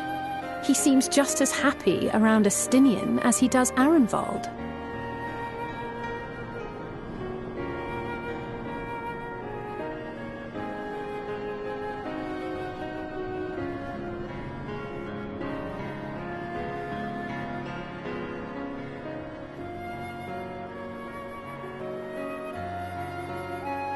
I wouldn't be so sure. He still loves nothing better than the sound of his own voice.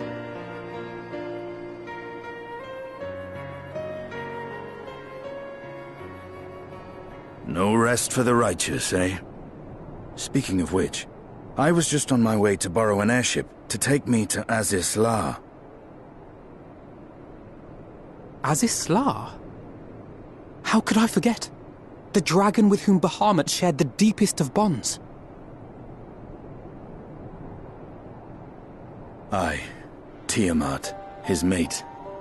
Even now she remains imprisoned on Azisla, though her remorse binds her faster than any shackle. I see. As the one who first summoned Bahamut, you believe she may be able to shine some light on his latest incarnation. Might I suggest that we make the journey to Azisla together? I'm not sure if Tataru mentioned this, But we Scions have an airship of our own now. I see no reason why not. Assuming your sister can bear the thought of sharing a deck with me. Be my guest. But confuse me with Alphino again, and I'll throw you overboard.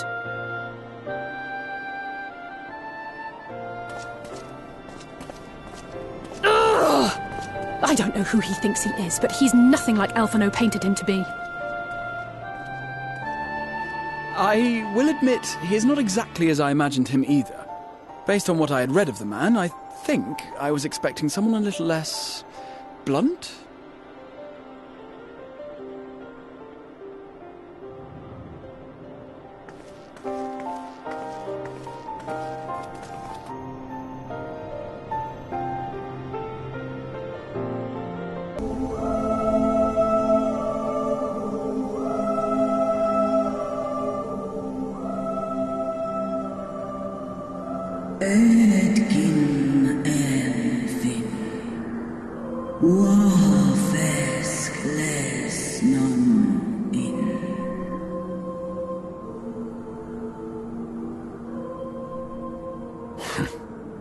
It's plain she knows naught of recent events. Perhaps you should enlighten her.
I've seen it with my own eyes. Captives of a lost empire, neither alive nor dead, existing only to preserve Bahamut's corporeal form.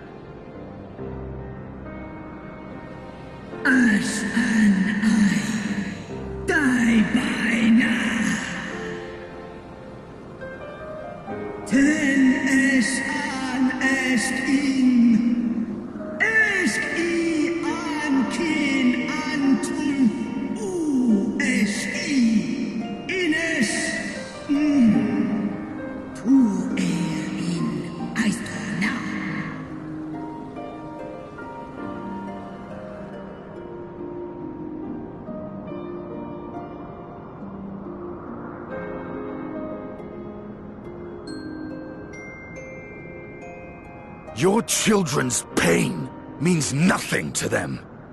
They laugh at your kind suffering. But tears will not right this wrong, nor will lamentation see the perpetrators punished. Snosk anta in Dramon.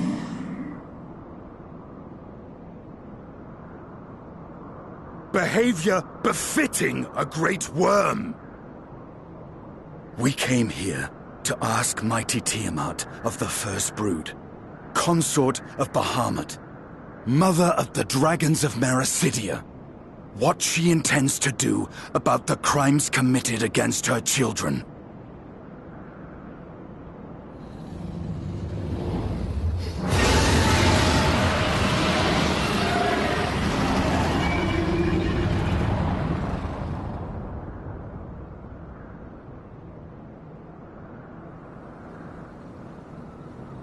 Santalan infan antosk. Kous rent on. Ale u esk an in. Ale kum ak in. You too were exposed to his influence.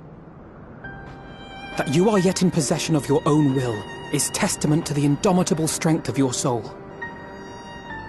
But were you to meet with Bahamut again, you fear you might succumb. Snoska dramon king. Nestra in. Iles I. Nesh al. Ant ala. Unmik. Nalstra ul an. Antal an. Smon. Tahi an.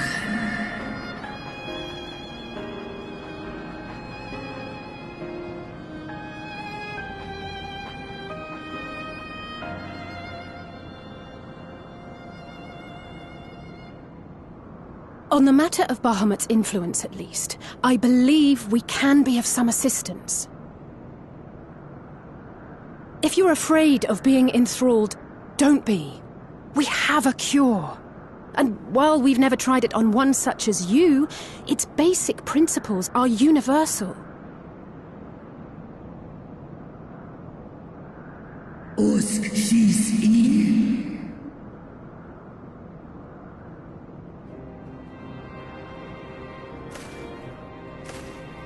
There is no future for those bound to the past. That you committed a terrible sin, I do not dispute. But if you feel remorse, you may yet make amends. We offer you that chance. Take it, or you will forever remain a prisoner, not of these cruel shackles, but of your own guilt. Sahan. Setson. Kin Bahamut.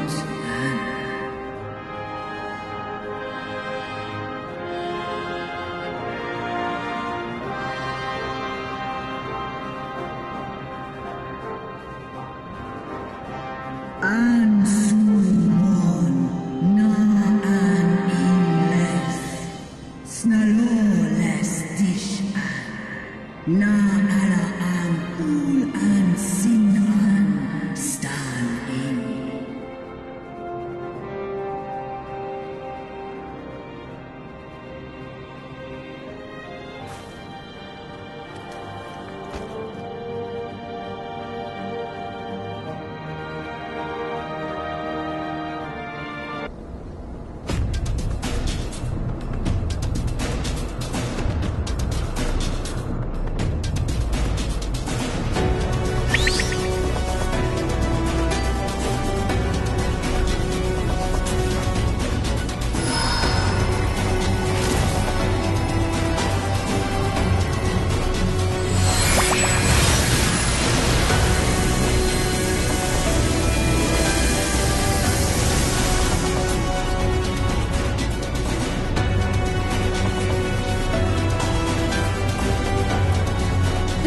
No! I'm almost there!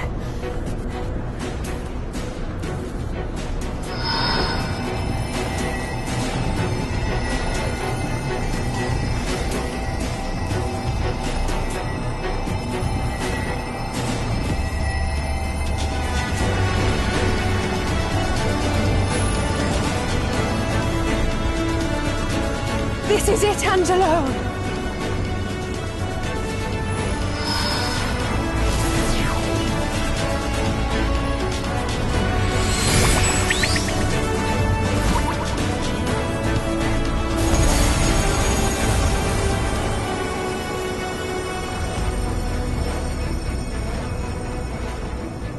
Es lis an. Mik es tai.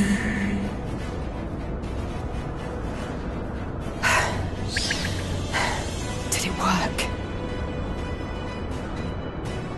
We won't know for certain until the shackles are removed.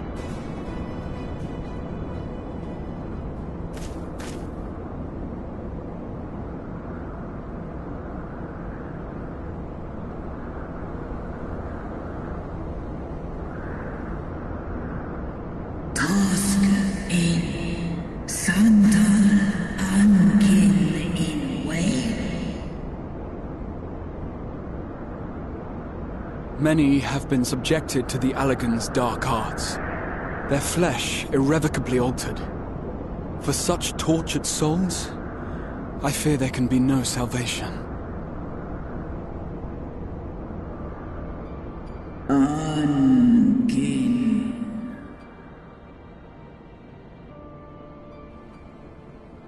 Slosk an ol vol krel an.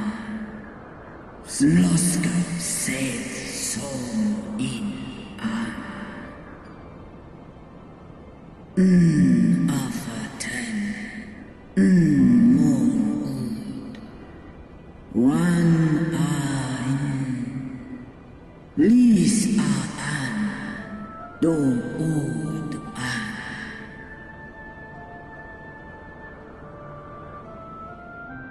When that time comes, you won't be alone. We'll stand by you.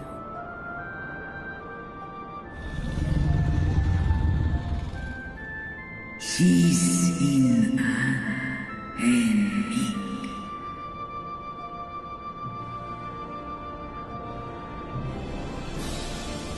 Alphino's ready. It's time.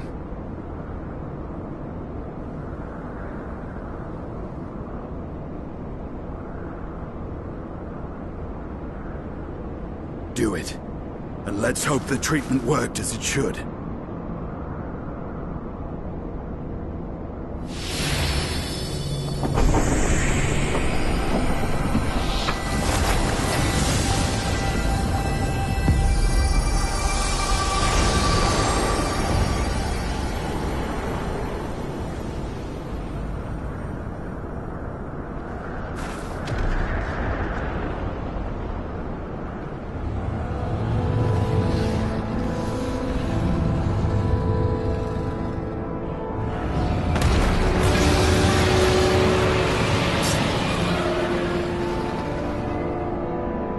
Mahamud an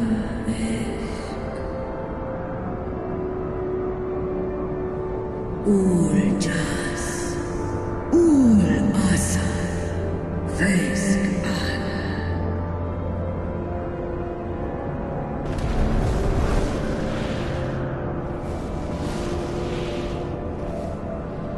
By the gods!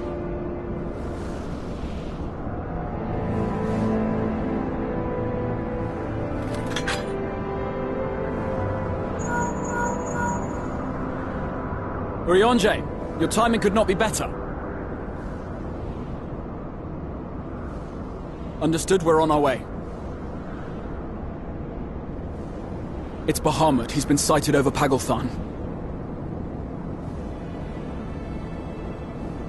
He flies for the largest Amalja settlement in the region, at the head of a vast host, including dragons.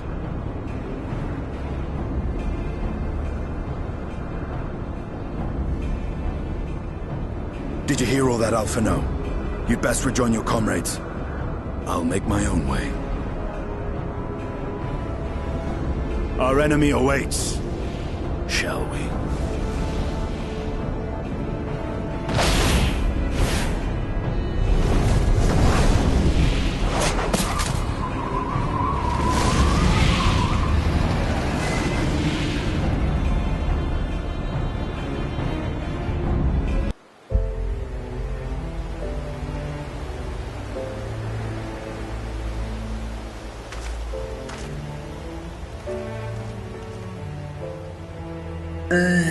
Kin so ash an esk snodo in aisdo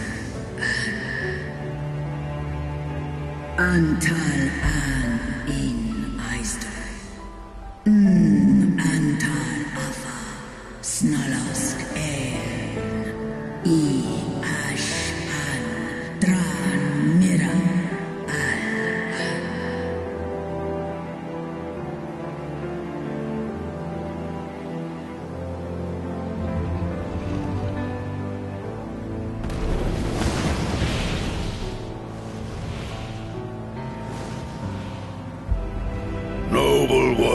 Yes, the dragons chose their friends well.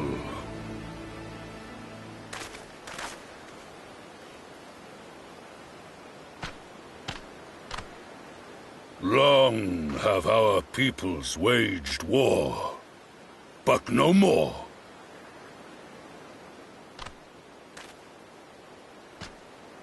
Your fallen lie beside our own. By our words and deeds shall we honor their sacrifice.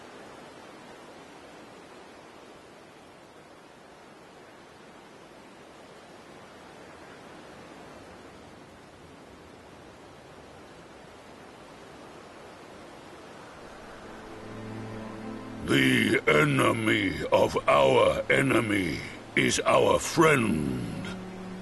And you have proven yourselves worthy of our trust. It is the Garleans who are deserving of our fury. I shall see that my brethren learn the truth of this day, and rally as many as possible to the cause, till we meet again.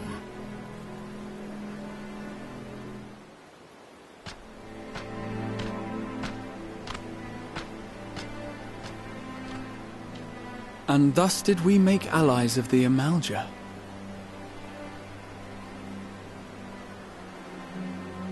It would certainly seem that way. The Sultana will be pleased. Let's go and give her the good news, shall we?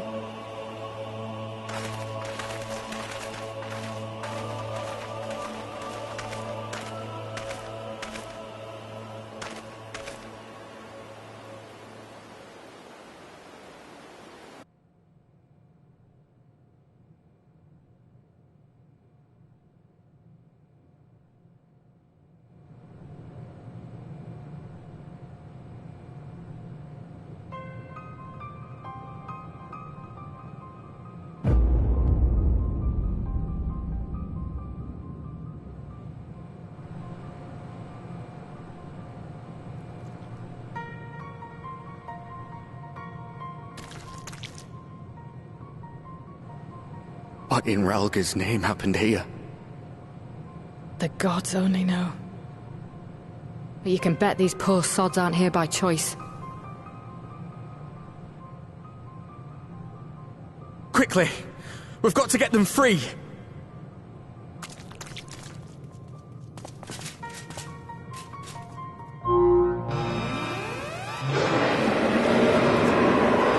Get back!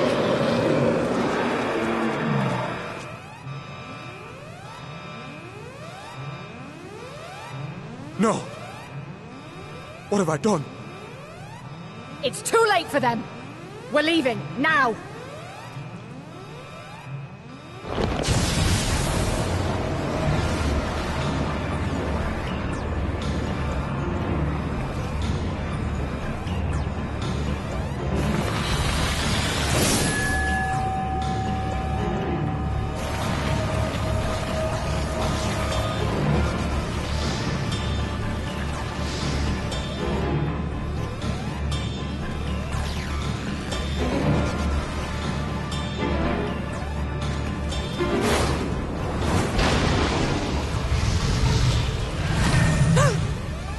No!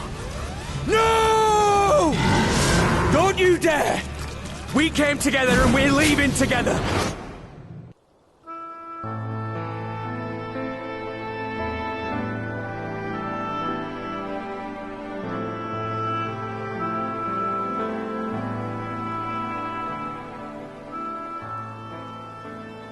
Fordola, have you been waiting here all this time?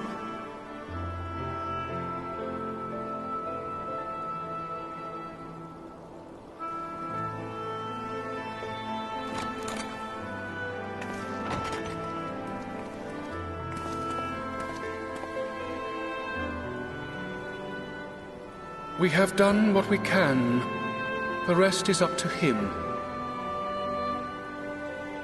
May we see him? I do not think that wise. You must let him sleep.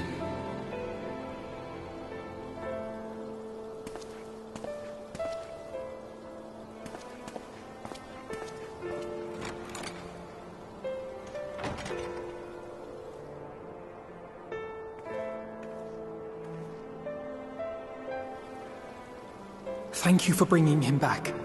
He owes you his life.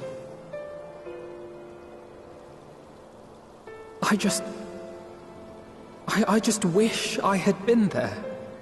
Perhaps... I don't know. Perhaps I could have... Could have what? Got tempered? Don't flatter yourself. You can't save everyone. No one can. Not even the warrior of bloody light. People die all the time, for no good reason. And those who take up the sword die quicker than most. If you're going to shed a tear every time a soldier falls on the battlefield, you'd best stay away. It's no place for the weak of heart. It may be that victory cannot be won without cost.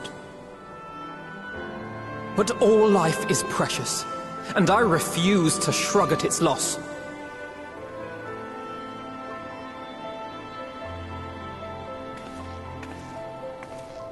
All life is precious! You need to grow up, little man. Before your sparkling ideals get everyone killed.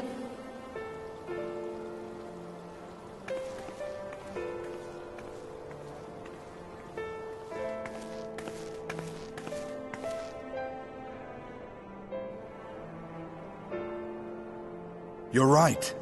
He is idealistic. But the world has more than its fair share of realists, like you and me. It's people like him who dare to dream that things could be better, and make it happen against all the odds. They are the ones whose names live on forever. The heroes. The battlefield's littered with would-be heroes. At this rate, you'll lot be next. And what'll become of your precious dreams then? They'll be gone. Like dust on the wind.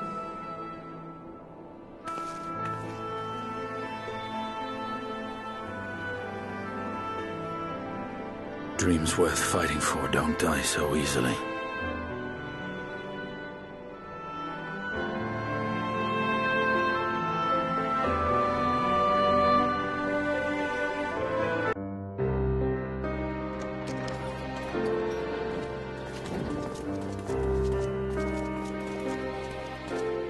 Your Grace, pray forgive us our lateness.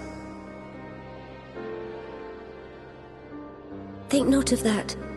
I understand a close comrade of yours was wounded in the line of duty. Arenvold. It was at the Alliance's behest that he risked all, and we are grieved to hear of his condition. Rest assured, he will receive the finest care our chirurgeons can provide. On that you have my word. Now, we would share with you the findings of the mission. Pippin, pray relate to our guests the details of Fordola's account.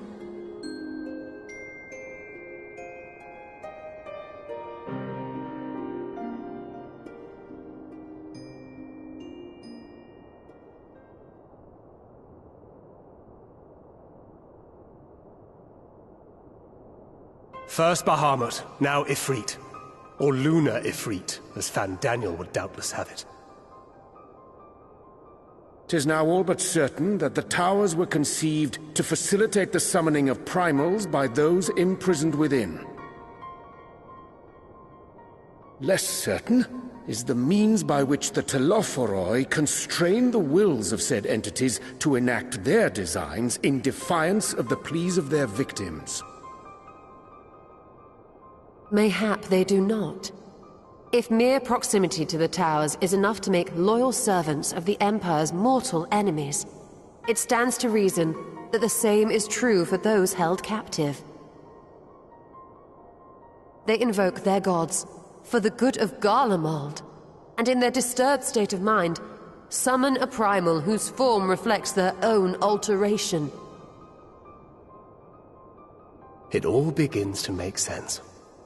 Upon closer inspection, I realized that the towers bear a striking resemblance to a much larger structure which Eorzean and I observed from afar during our visit to the Imperial capital. Assuming it too is capable of tempering those in its immediate vicinity, it would go some way to explain the swiftness with which the Telophoroi managed to rally so many Imperials to their cause.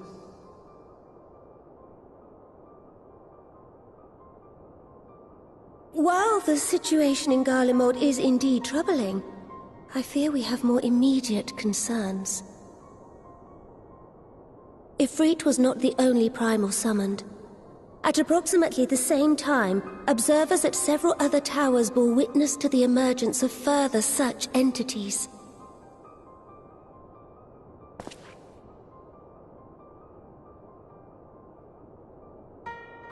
For a blessing, none appear to wield aught approaching the destructive power of Bahamut, and the Grand Companies are moving to deal with the threat even as we speak.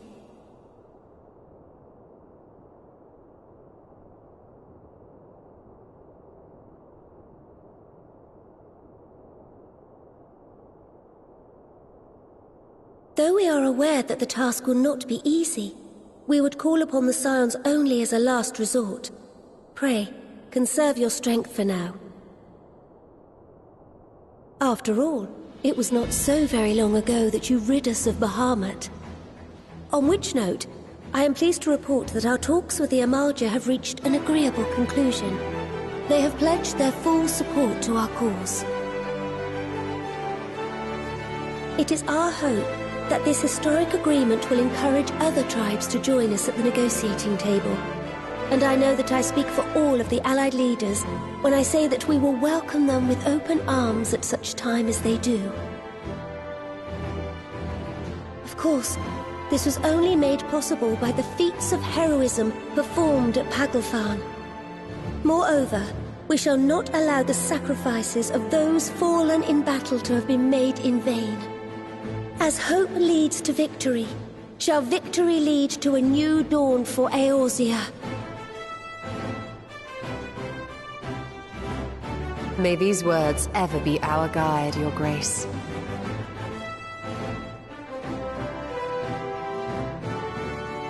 Now, if you will forgive me, I must consult with the Syndicate on the matter of our new allies' integration. Till next we meet, my friends, I bid you safe travels and blessed respite.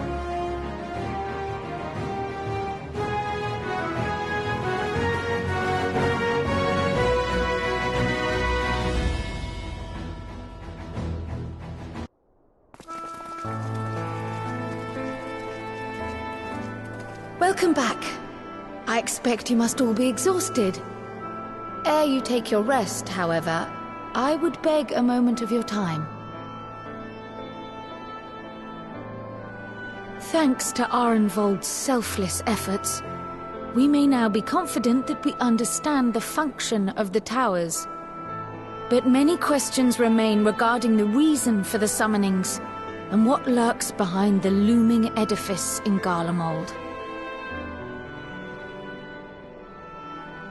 Until such questions are answered, we will struggle to devise an effective strategy for thwarting the Telophoroi's stated aim.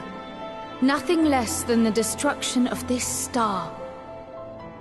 And so, given the gravity of the situation, I move that we petition the aid of Sharlayan.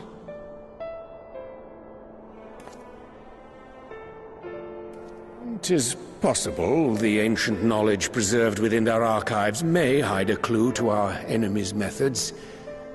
But given Sharlayan's established policy of non-intervention, our former colleagues are not like to aid us in its discovery. Oh, I well remember what they're like. The Forum's barefaced refusal to assist you in the days prior to the calamity must rank as Sharlayan's most shameful act since the Exodus.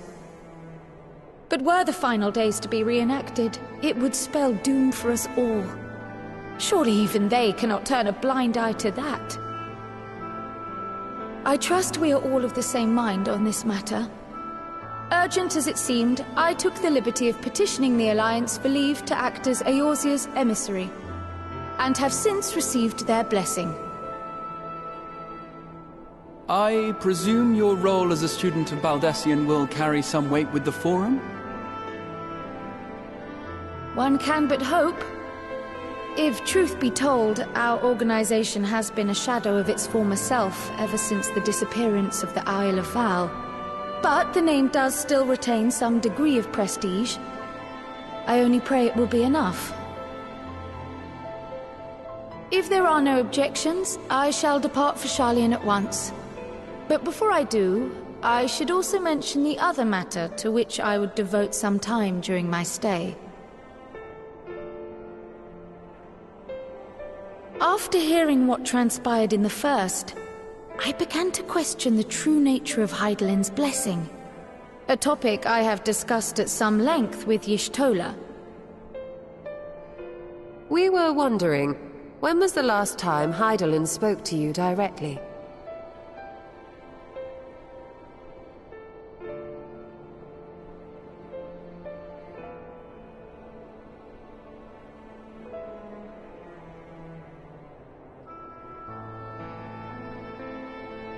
When you regained her blessing, was it not? But never since. Not in all your time in the first, when you faced the Unsundered, the very heart of Zodiark. History shows us that Hydaelyn is able to awaken the echo in her chosen, convey her will directly, and grant the blessing of light. To our knowledge, however, she has not sought to intervene in man's affairs for some considerable time. Might not the explanation for that lie with her choice of champion? Mayhap she is content to trust in his judgment. Mayhap she is. But following my initial discussion with Kryl, I made inquiries of my own. And as far as I'm able to tell, Hydaelyn has not made her will known to anyone. During my time in the First, the Oracle of Light spoke to me through Reen. But that was not the will of Hydaelyn. It was Minfilia herself. Indeed. And while she and Hydaelyn were inextricably linked, Minfilia yet acted of her own volition. A messenger, yes, but one who spoke with her own voice. I wonder, could Hydaelyn's silence suggest the presence of some disruptive force, perhaps? Some obstacle to communication? While I share Urianger's high opinion of your conduct, I see no reason why she would deny you her guidance altogether. Then again, who am I to say? The fact is, we simply don't know. But if the explanation is to be found anywhere, I can think of worse places to look than the archives of Sharlayan, and their research on the Ethereal Sea in particular.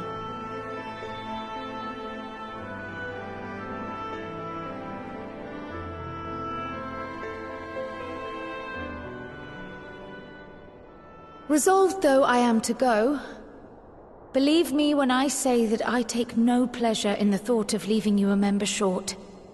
Now of all times.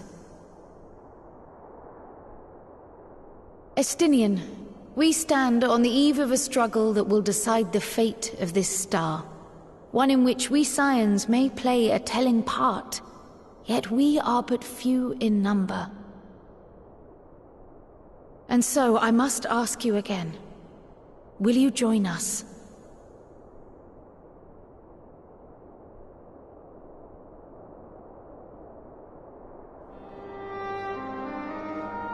You see the world the way you want it to be.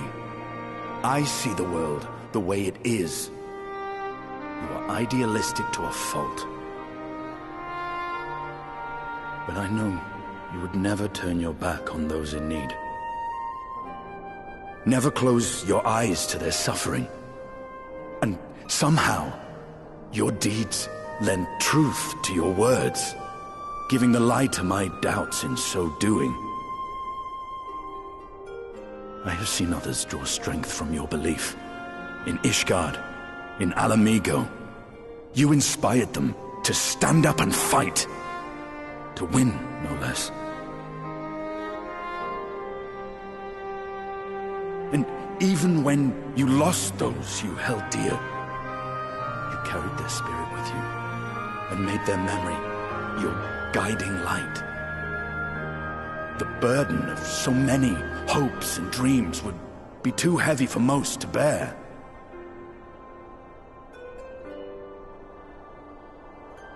But you bear it willingly, as you have shown me. Some dreams are too important to let go. If you have need of my strength, it's yours. After all you've done, how could I refuse?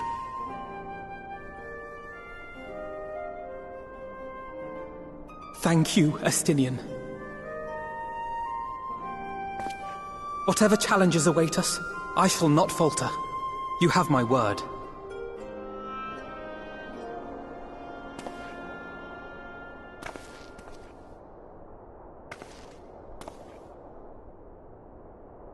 And now, I may bid you farewell. Safe in the knowledge that all is as it should be. In this little corner of the world, at least.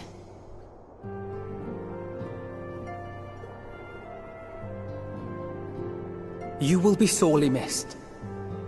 Tread warily in Sharlayan, and do try not to let the Forum embroil you in their politics. A forlorn hope, I know, given the individuals involved.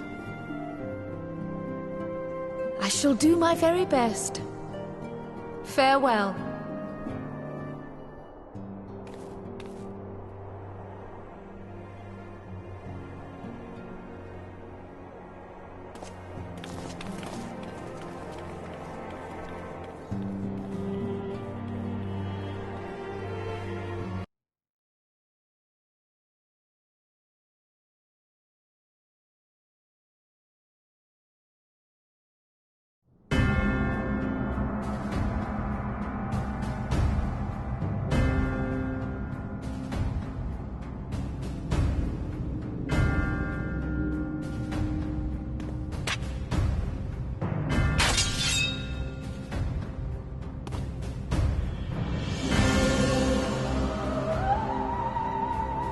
Well, does this one meet with your approval?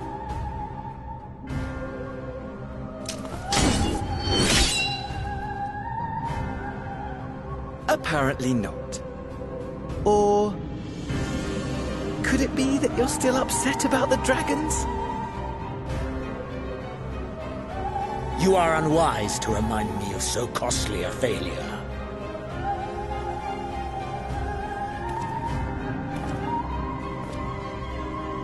It will not affect our plans, I trust. Oh, hardly at all. Though, admittedly, the chances of us being able to procure any more Mericidian dragons are rather slimmer following Tiamat's reappearance.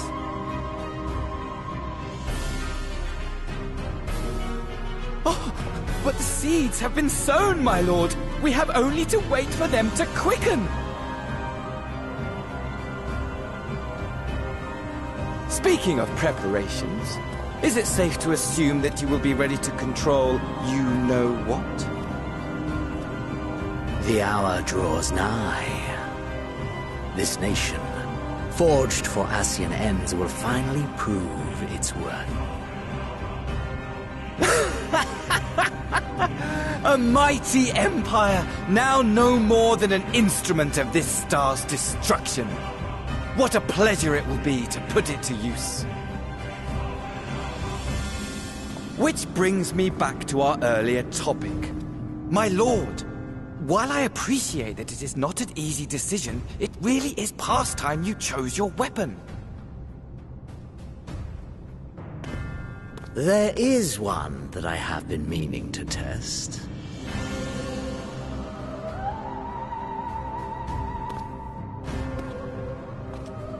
Well, not quite what I was expecting.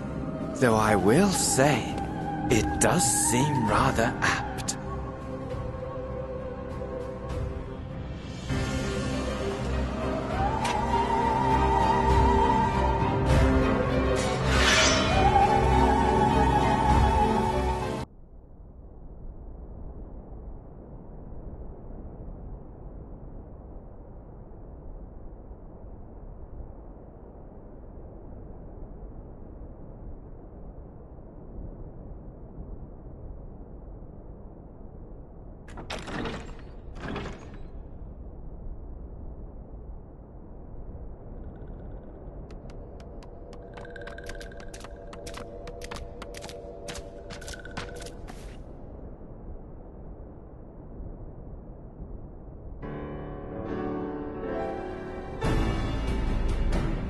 Esteemed guests, you honor us with your presence.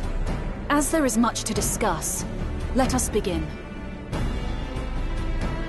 Information on our taken brethren you have, yes? Hear it we would!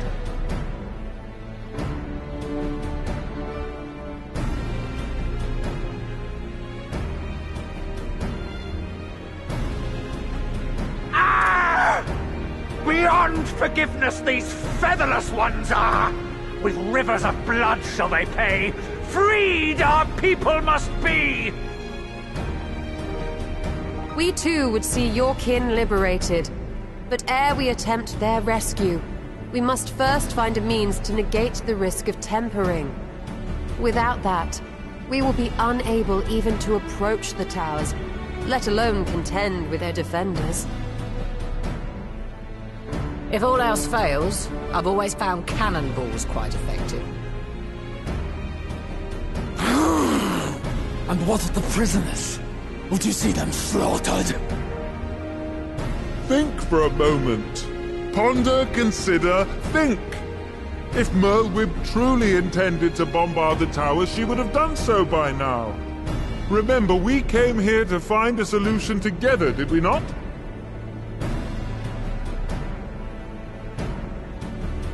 Y'shtola spoke of defenders. I but offered a means to clear a path, should you require it. Given the enemy's capabilities, we will all need to play our part if we are to have any chance of success. For if any here should give less than their best, it will be to the cost of every living being on this star. A paragon, the Empire, our very gods. How can we hope to prevail against such odds? That our foe is formidable, none would deny. But our strengths are many and varied. In this chamber I see masters of strategy, masters of magic, masters of the land, the air, and the sea.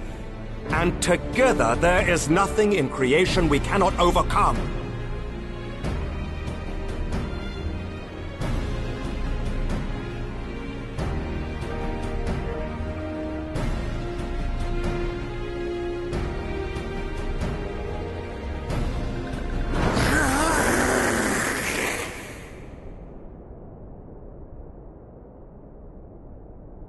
I beg your pardon?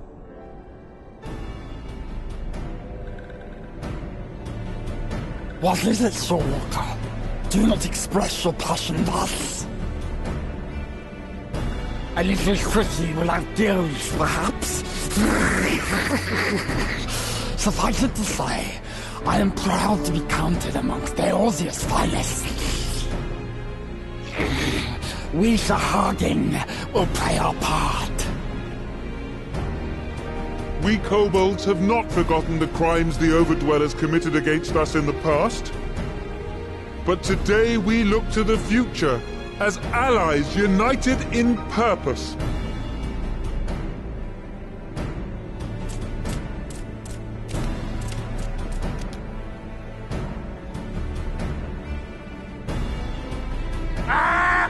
Make mock of the Ixal the Paragon does! Turns kin into puppets! Pits brother against brother! Free them from his grasp, we shall! As Patriarch Zadar will attest, the Scions have granted us a means to free your brethren from their thraldom. This boon we will gladly share, that your people might never be enslaved again. We accept! We accept! Praise me!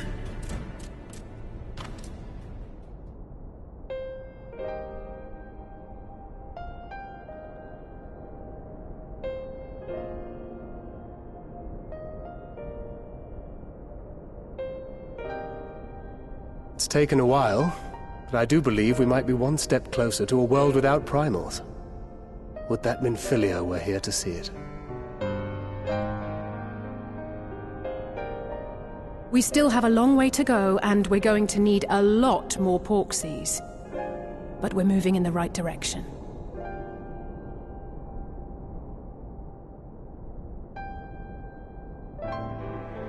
If I may have your attention, there is one other point I would like to raise. As we can all agree, freeing those held captive must take precedence over every other concern. But experience has taught us that none save those with the capacity to resist tempering can hope to enter the towers unscathed. And even once inside, a still greater threat may yet await them, that which we call a primal. Needless to say, if we are to succeed, engaging with such foes can only ever be considered a last resort. And so I move that we seek to prevent them from being summoned in the first place. Yes! Both prayer and ether are needed for the ritual. Should either one be denied, the summoning would fail. Indeed.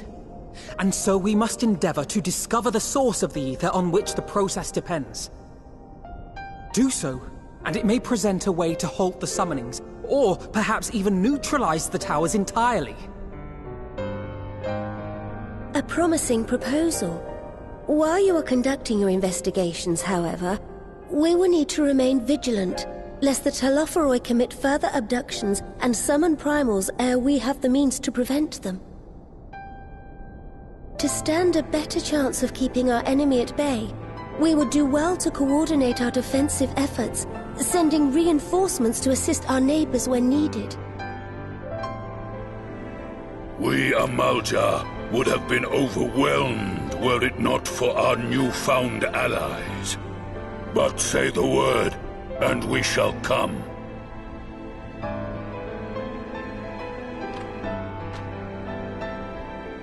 I see we are all in accord. But what are we to call this proud fellowship of ours? I submit that the honor of naming it should go to the scion whose brave efforts have done so much to unite Eorzea. What say you, my friend?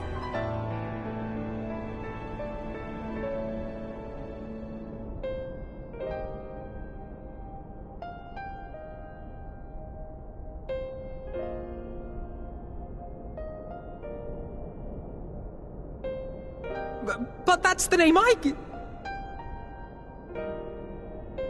A fine choice, for there is none here who does not love Eorzea.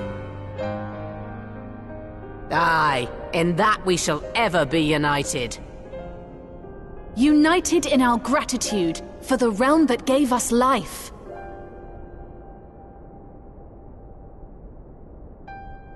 Then let it be recorded that on this day, the Grand Company of Eorzea was born.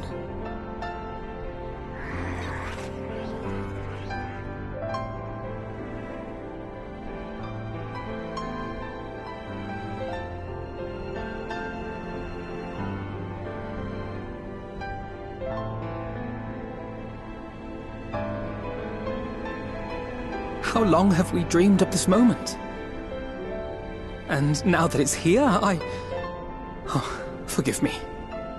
Might we speak outside?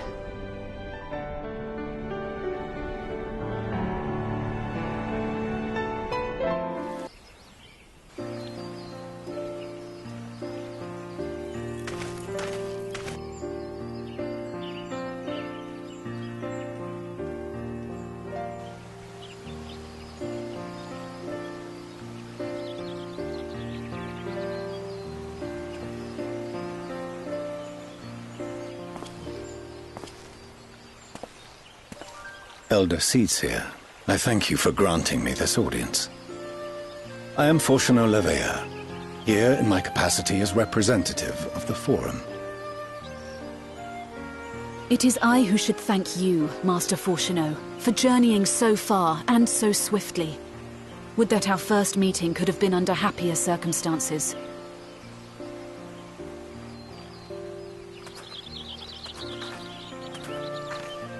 It has been too long, Father. You look well. As do you both.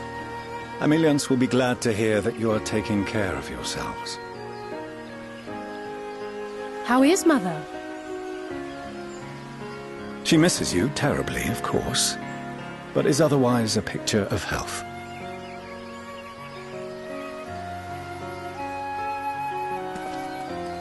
Circumstances apart, I'm grateful that our meeting has afforded me the chance to be reunited with my children at long last.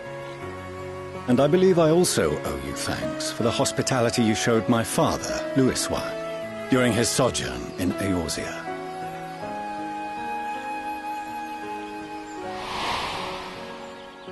All thanks we owe to him. In the days prior to the 7th Umbral Calamity, it was your father's tireless efforts which granted us a means to vanquish the Primals. Were it not for him, our strength would have been quite spent by the time the Empire arrived. That Gridania still stands is in large part his achievement. He was a great man.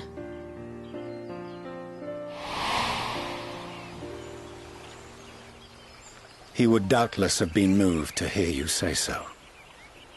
I must confess, however, that I opposed his decision to intervene. And my position remains unchanged.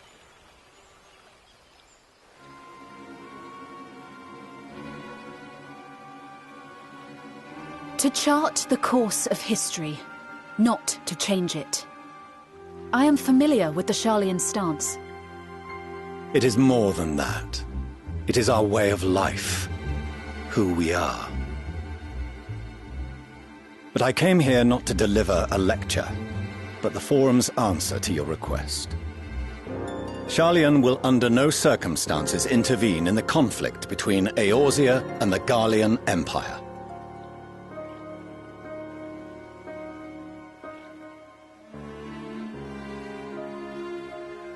May I ask for what reason the Forum has come to this decision? The final days spell the end not only for Eorzea, but the entire world. The final days? Pray spare me your hyperbole. This conflict is no more than the latest in a series of petty squabbles between yourselves and Garlemald, one in which Sharlayan will take no part. If the final days were truly upon us, we would know. Father, you must ask the Forum to reconsider. You may feel safe on your little island across the waves, but if you imagine the Telophoroi will leave you be, you are mistaken. They mean to kill us all, themselves included. Alphino is right. We have seen what the enemy is capable of, the lengths to which they'll go. This is no time to turn a blind eye. If Eorzea falls, so too will Sharlayan. So if you truly love our homeland, you will join us. Now, before it's too late.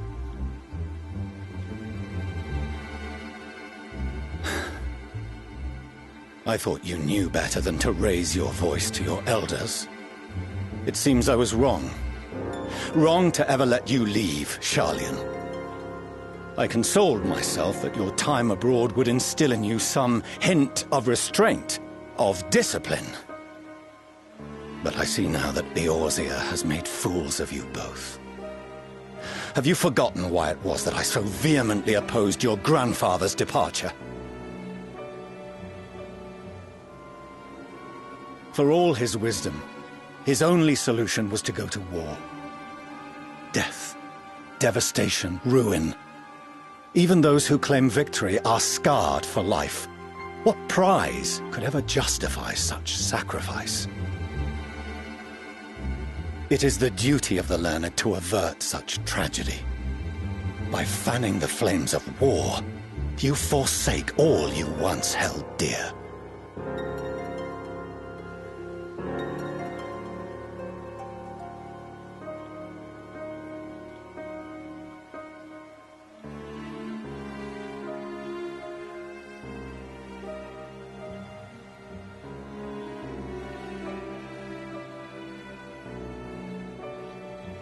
I see your friend shares your misguided ideals. But unlike him, you should know better. By espousing such barbaric notions, you subvert the teachings of Sharlayan and place all we have worked for in jeopardy. Alphino, Alizé, as of this moment, you shall no longer bear the name of Leveilleur. What? Father! How you choose to live your lives is no longer my concern. If you wish to walk the path of ruin, I will not stand in your way. Master Fourcheneau, while Sharlayan may have no intention of intervening in this conflict, we can still part as friends. Will you not stay and speak with us, that we might learn of Sharlayan's hopes for the morrow? I have said what I came here to say. Any further discussion would be meaningless.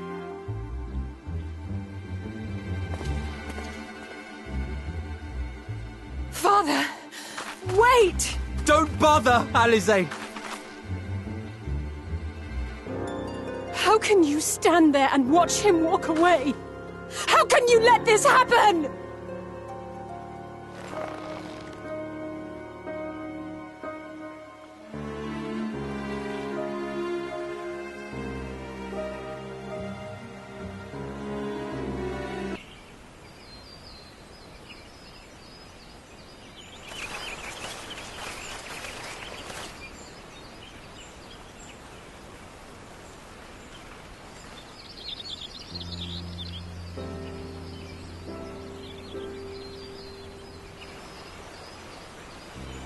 Arenvald! I can't tell you how good it is to see you.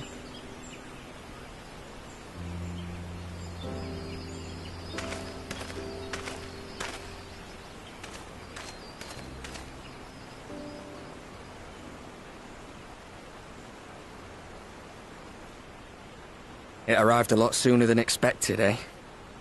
The day I craned my neck up at you. Only because you're sitting down. Unless...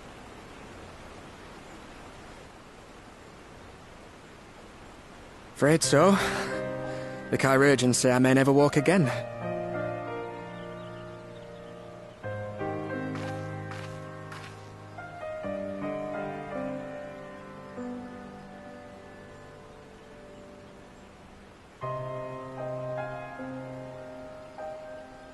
Come on, Alphino, it could be worse. Besides, I didn't come here to dampen the mood. Quite the opposite. All I've ever wanted was to fight for a cause I believe in. But my fighting days are over. So I want you to fight in my stead. Be the hero I can't.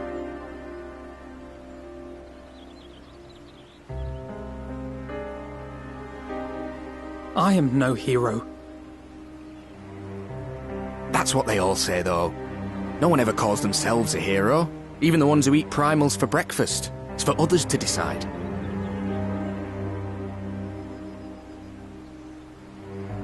Look, Alphino. You already are a hero. To me and countless others. We see you doing your damnedest to protect us all. And you're not alone, are you? There are people who believe in you, just as you believe in them.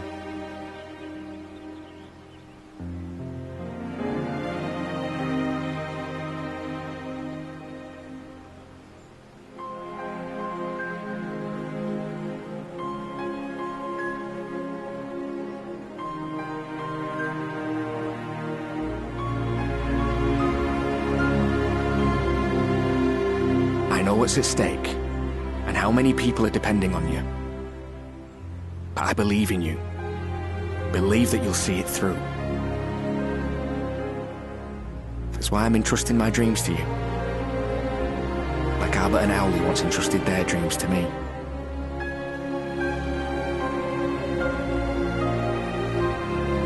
There was a time when I would have borne the weight of such expectations without a second thought. But now, I know just how heavy that burden can be. To tell the truth, I'm beginning to wonder if I chose the right path. Sacrifices will inevitably be made for the sake of the ideals I uphold. Maybe I am not the person I thought I was. The person you think I am. I wouldn't presume to tell you.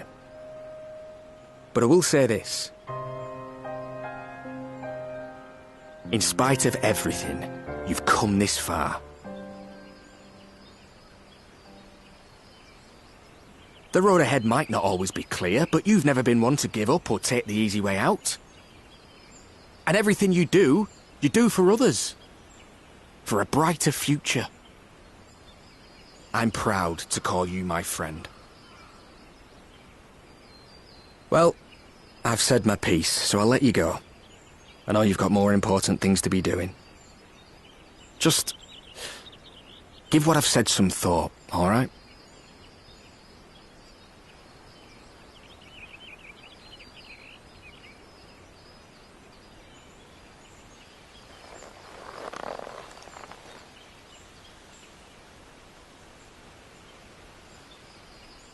I shall, my friend. And we will meet again soon, I promise.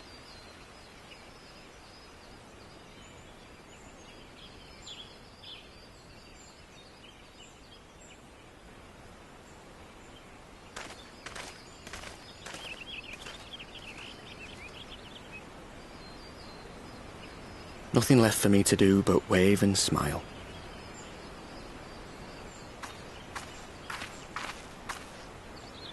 You've got a pretty narrow view of what it means to be a hero, do you know that?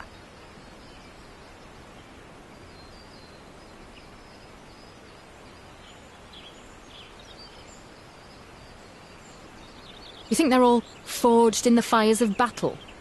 That it's all about being brave and killing villains? Alphino and the others will carry on their fight. But theirs isn't the only one. There are other ways you can make a difference. If you stop feeling sorry for yourself and put your bloody mind to it.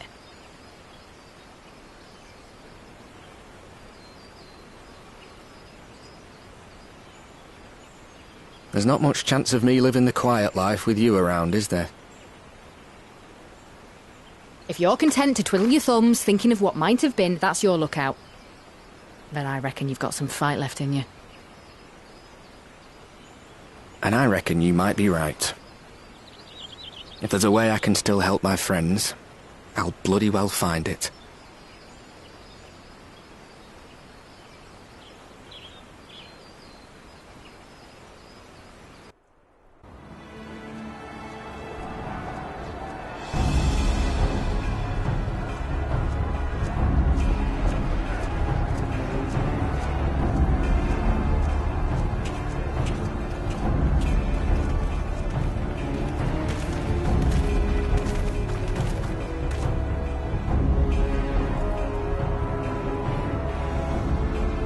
My fellow Scions, as I am sure you will have heard, we can expect no help from Sharlayan, nor are we any closer to discerning the Telophoroi's grand design.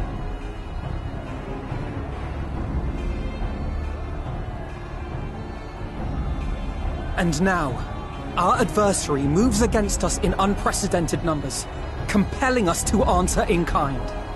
The outlook, in short, is bleak.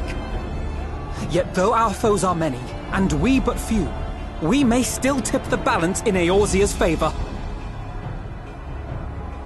Of course. We will do what we always do.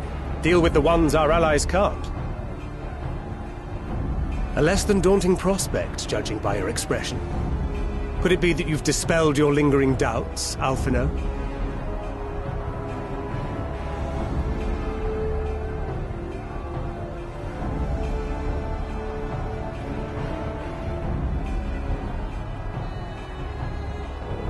Oh, I doubt I ever will.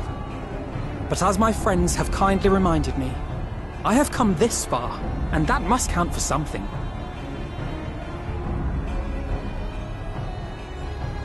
Gods be good, Alphino. That's what we've been trying to tell you all along. For one so bright, you can be remarkably dim at times. There is such a thing as overthinking, you know.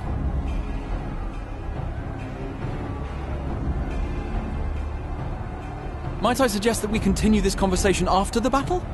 It would appear that Telophoroi have already arrived. I'll do what I can to cure the Tempered, but they'll have to be incapacitated first. Have care, my friends, for none can say wherefore our foe did choose this fateful field to be our battleground. Whatever may transpire, pray grant him not the pleasure of deterring you.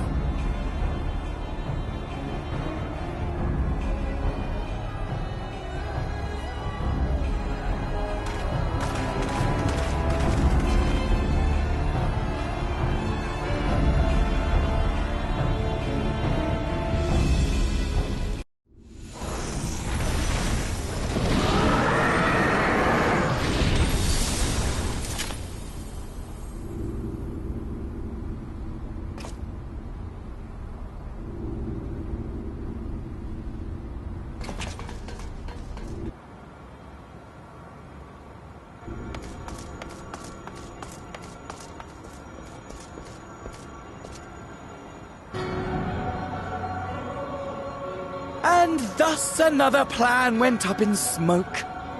I am beginning to see why Lord Xenos thinks so highly of you. Not that this changes anything, you understand. You have merely earned yourself a stay of execution.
How fare the Tempered? We've treated as many as we can, but some were beyond help.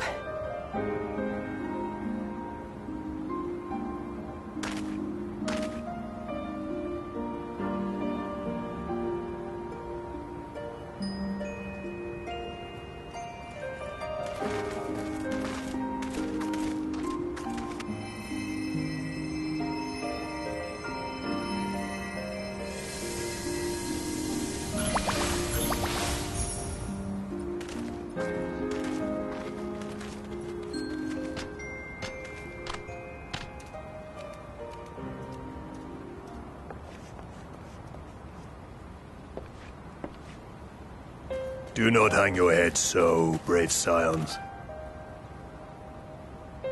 Though not all of our captured brethren could be saved, we are grateful for those whose minds have been restored. You could do no more, and that is enough. So please hold your heads high.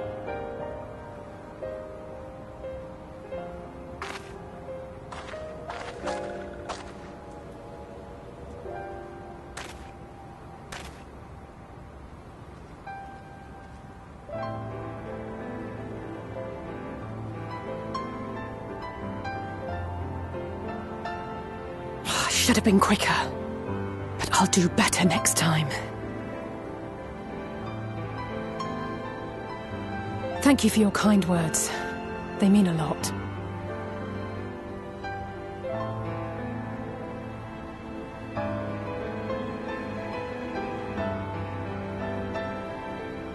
A victory at great cost, but a victory nonetheless.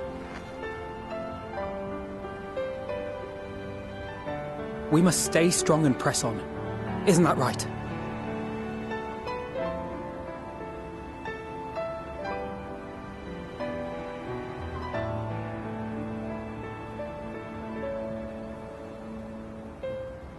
To the very end.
Those Eorzeans certainly are a stubborn bunch, though I suppose you knew that already.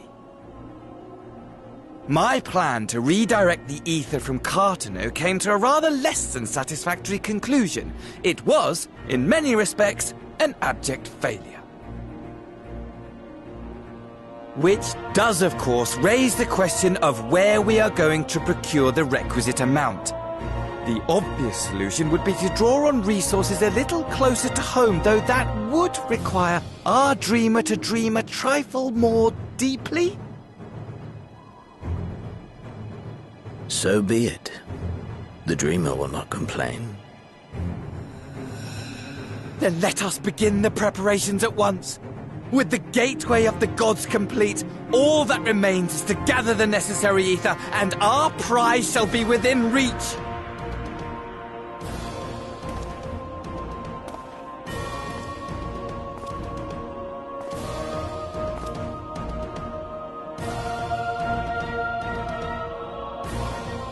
The time has come to fulfill your heart's desire, my desire! To relieve those wretched creatures of their meaningless existence!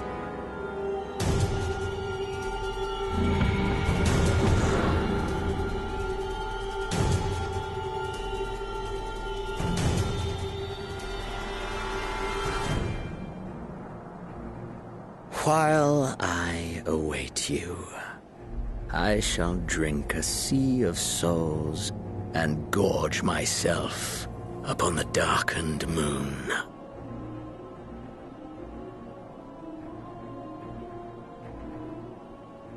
Then you shall come to me, all roiling rage and rancor.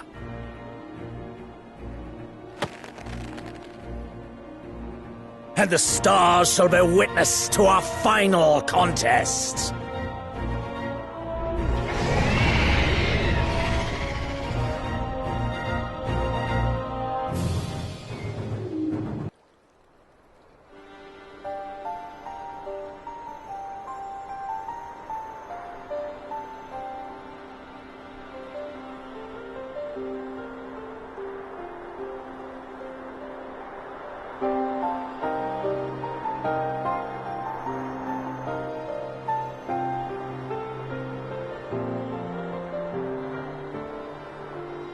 As I thought. The ethereal currents have been disturbed here too.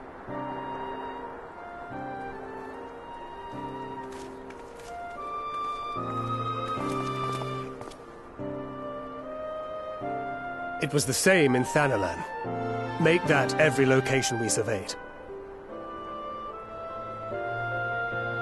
And the strength of each current has diminished dramatically, far more than could be attributed to a natural occurrence.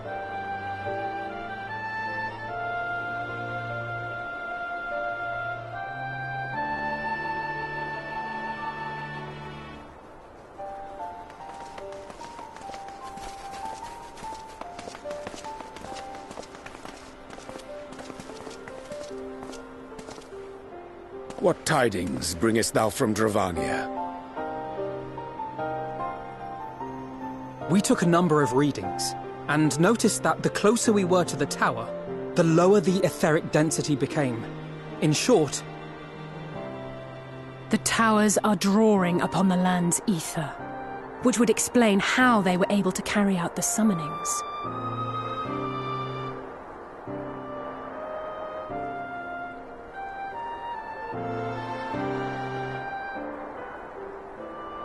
Our allies must be informed of this.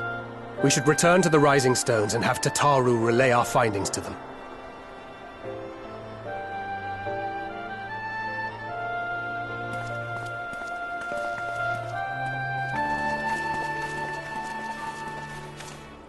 Hear me. Hear me. Hear me. Hear me. Darkness comes. And with it, the end. The fate of the star is in your hands.